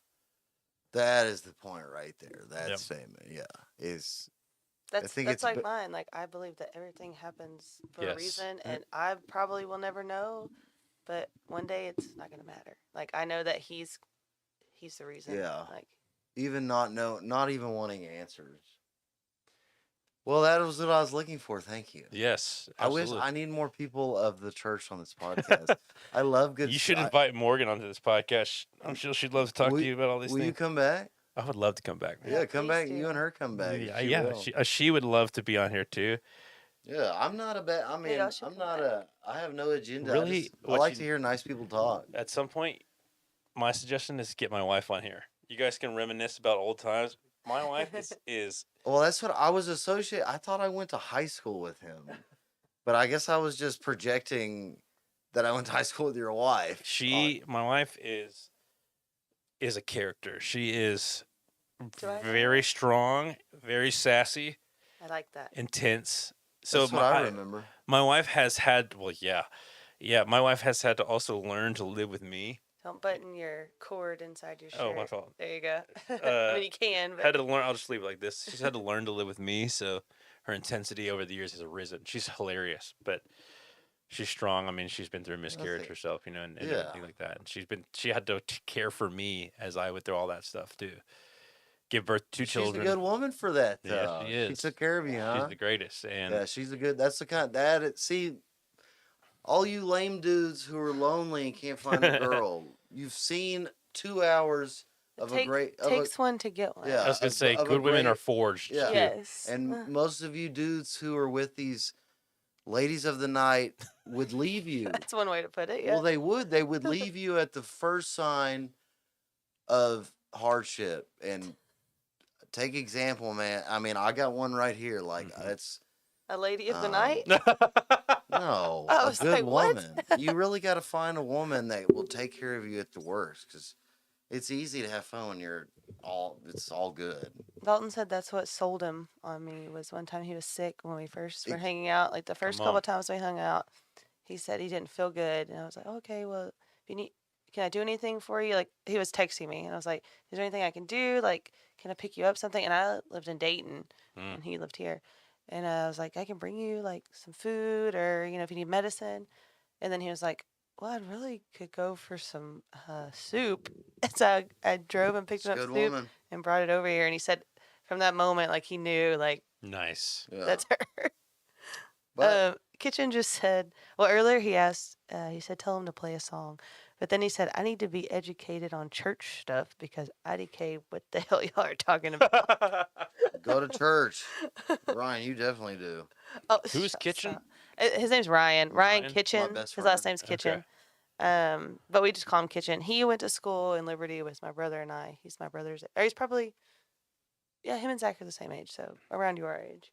Do you want to play a song? I'll play a quick song real quick. Yeah. we'll end it with a Yeah. song. Yeah. Yeah. I think the tuner works on it. And Dalton says it's his best friend, and that he's technically never met him in person. I know him from school, and Dalton doesn't even know him. We'll use this one for your quote.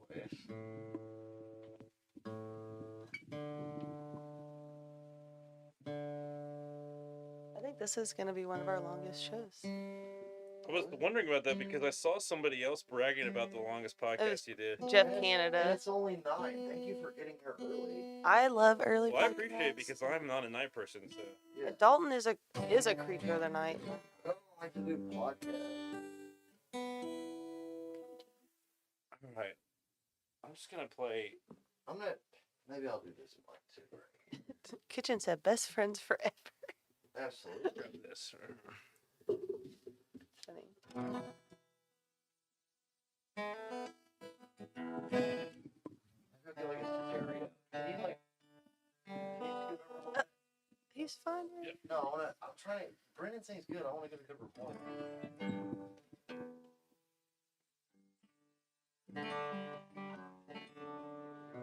Give me a little check on it. Check 1, 2, 1, 2.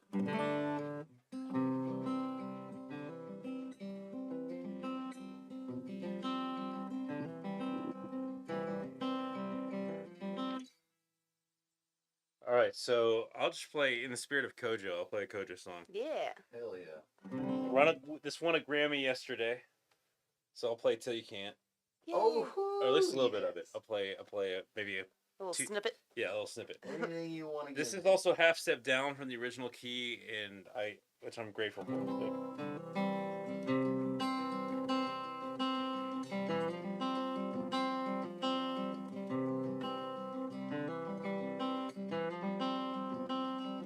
You can tell your old man you'll do some largemouth fishing another time. Just got too much on your plate, bait and cast the line. You can always put a rain check in his hand till you can.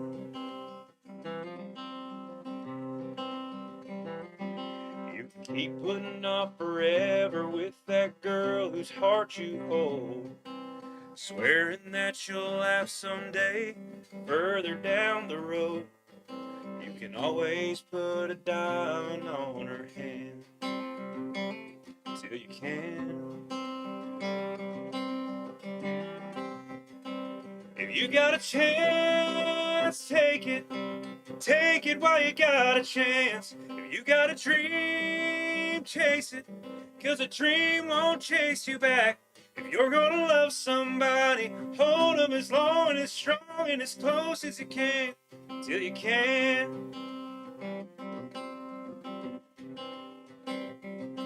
There's a box of greasy parts sitting in the trunk of that 65, still waiting on you and your granddad to bring it back to life.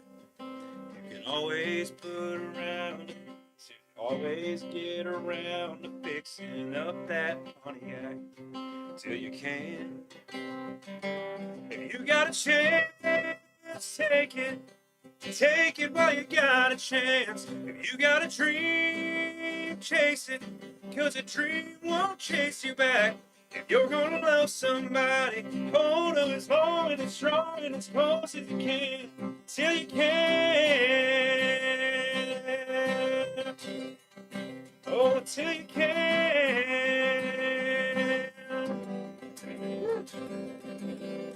Yeah. Naked. That song makes me emotional every time. You I had to hear give it. me the note. I knew you. I knew you would, Thank you. man. That was great. Thank you so much, bro. Thank you guys for having me. I appreciate that. Yeah, Ah, I like love that song, but I hate it too because it like just puts me all in my feels. That's right? extremely emotional. It's and Dalton didn't like. I had to explain that to him. I was like, this song makes me sad. Not necessarily sad, but It's contemplative. though. yeah. And I was like, every time I hear it, I tear up. Just it's, it makes you feel things. Yeah. It's a reminder of how I feel most of the time. So, real talk. I thank you for that, Cody. But thank you for that, Brent. Man, Yeah. I was like, "Are you gonna give me the note?" I don't know. If you're gonna give me the note. I was like, Thank let's you. go. Well, we're half step down, so I'll go for it at this point. But it's good. It worked. Well, if y'all ever have a chance to see Brendan live, or y'all want a top-notch country band for your event, reach out to me. Or y'all got a booking guy or booking company or somebody, or Just reach go out to through you. Facebook, Honky Tonk Revival. Yeah, is go the to best way to do it. Yeah, if y'all want to reach out and have them play whatever you want, or just follow them, Honky Tonk Revivalists. And thank you, Brendan, for coming. I appreciate What about it. visit? Can we visit your church? You can always visit my church, Providence Community Church in Atascocita. If you ever went to the bar Coaches back in the day, Oh, it's in the same parking lot that Coaches was was. the one that burned down. Right next to Dollar General, Armed Sports. Yeah, the one that burned down. Oh, next time. Oh, Right nice. there. Okay. Yeah, we're right there, and we have 2 services, 9 and 10:45 on Sundays. So for anybody in the area, we're celebrating our 10th anniversary on March 5th in Kingwood Town Center, and we're gonna have like food trucks out there and bounce houses for the kids and stuff, and we're just hanging out. So 12:30 on March 5th, if anybody just wants to hang out, there's gonna be a Puerto Rican food truck, which is really good, and then there's gonna be a sauce and bones barbecue truck. Tiki's, shaved ice, like it's just gonna be You said what day? March 5th. March 5th. I'm gonna put it. There's in gonna my be calendar. cornhole and can jam and ladder golf, just hanging What's out. the website? ProvidenceTX.org. Nice. ProvidenceTX.org. Yeah, y'all. I mean, the last 2 hours speak for themselves. But thank you so much for coming. Such a great conversation. Love It was, talking. man. Love it. It's opposites attract. They really do. Yeah. Or if anything, they make better conversation. Yeah. Especially if Amen. you're You understanding. go listen to the ones where I talk to myself. I might as well just instantly demonetize those. Well, let me go pause the stream. Thank y'all, everybody that was on live. Sorry I didn't respond, but I wanted to talk to Brendan. No, I've been keeping an eye on Mommy's been I responding. do appreciate the comments. That's fun. Well, let me turn the stream off. I love y'all so much. Y'all are the best. I know. I'm a producer. I can't have somebody turn it off for me.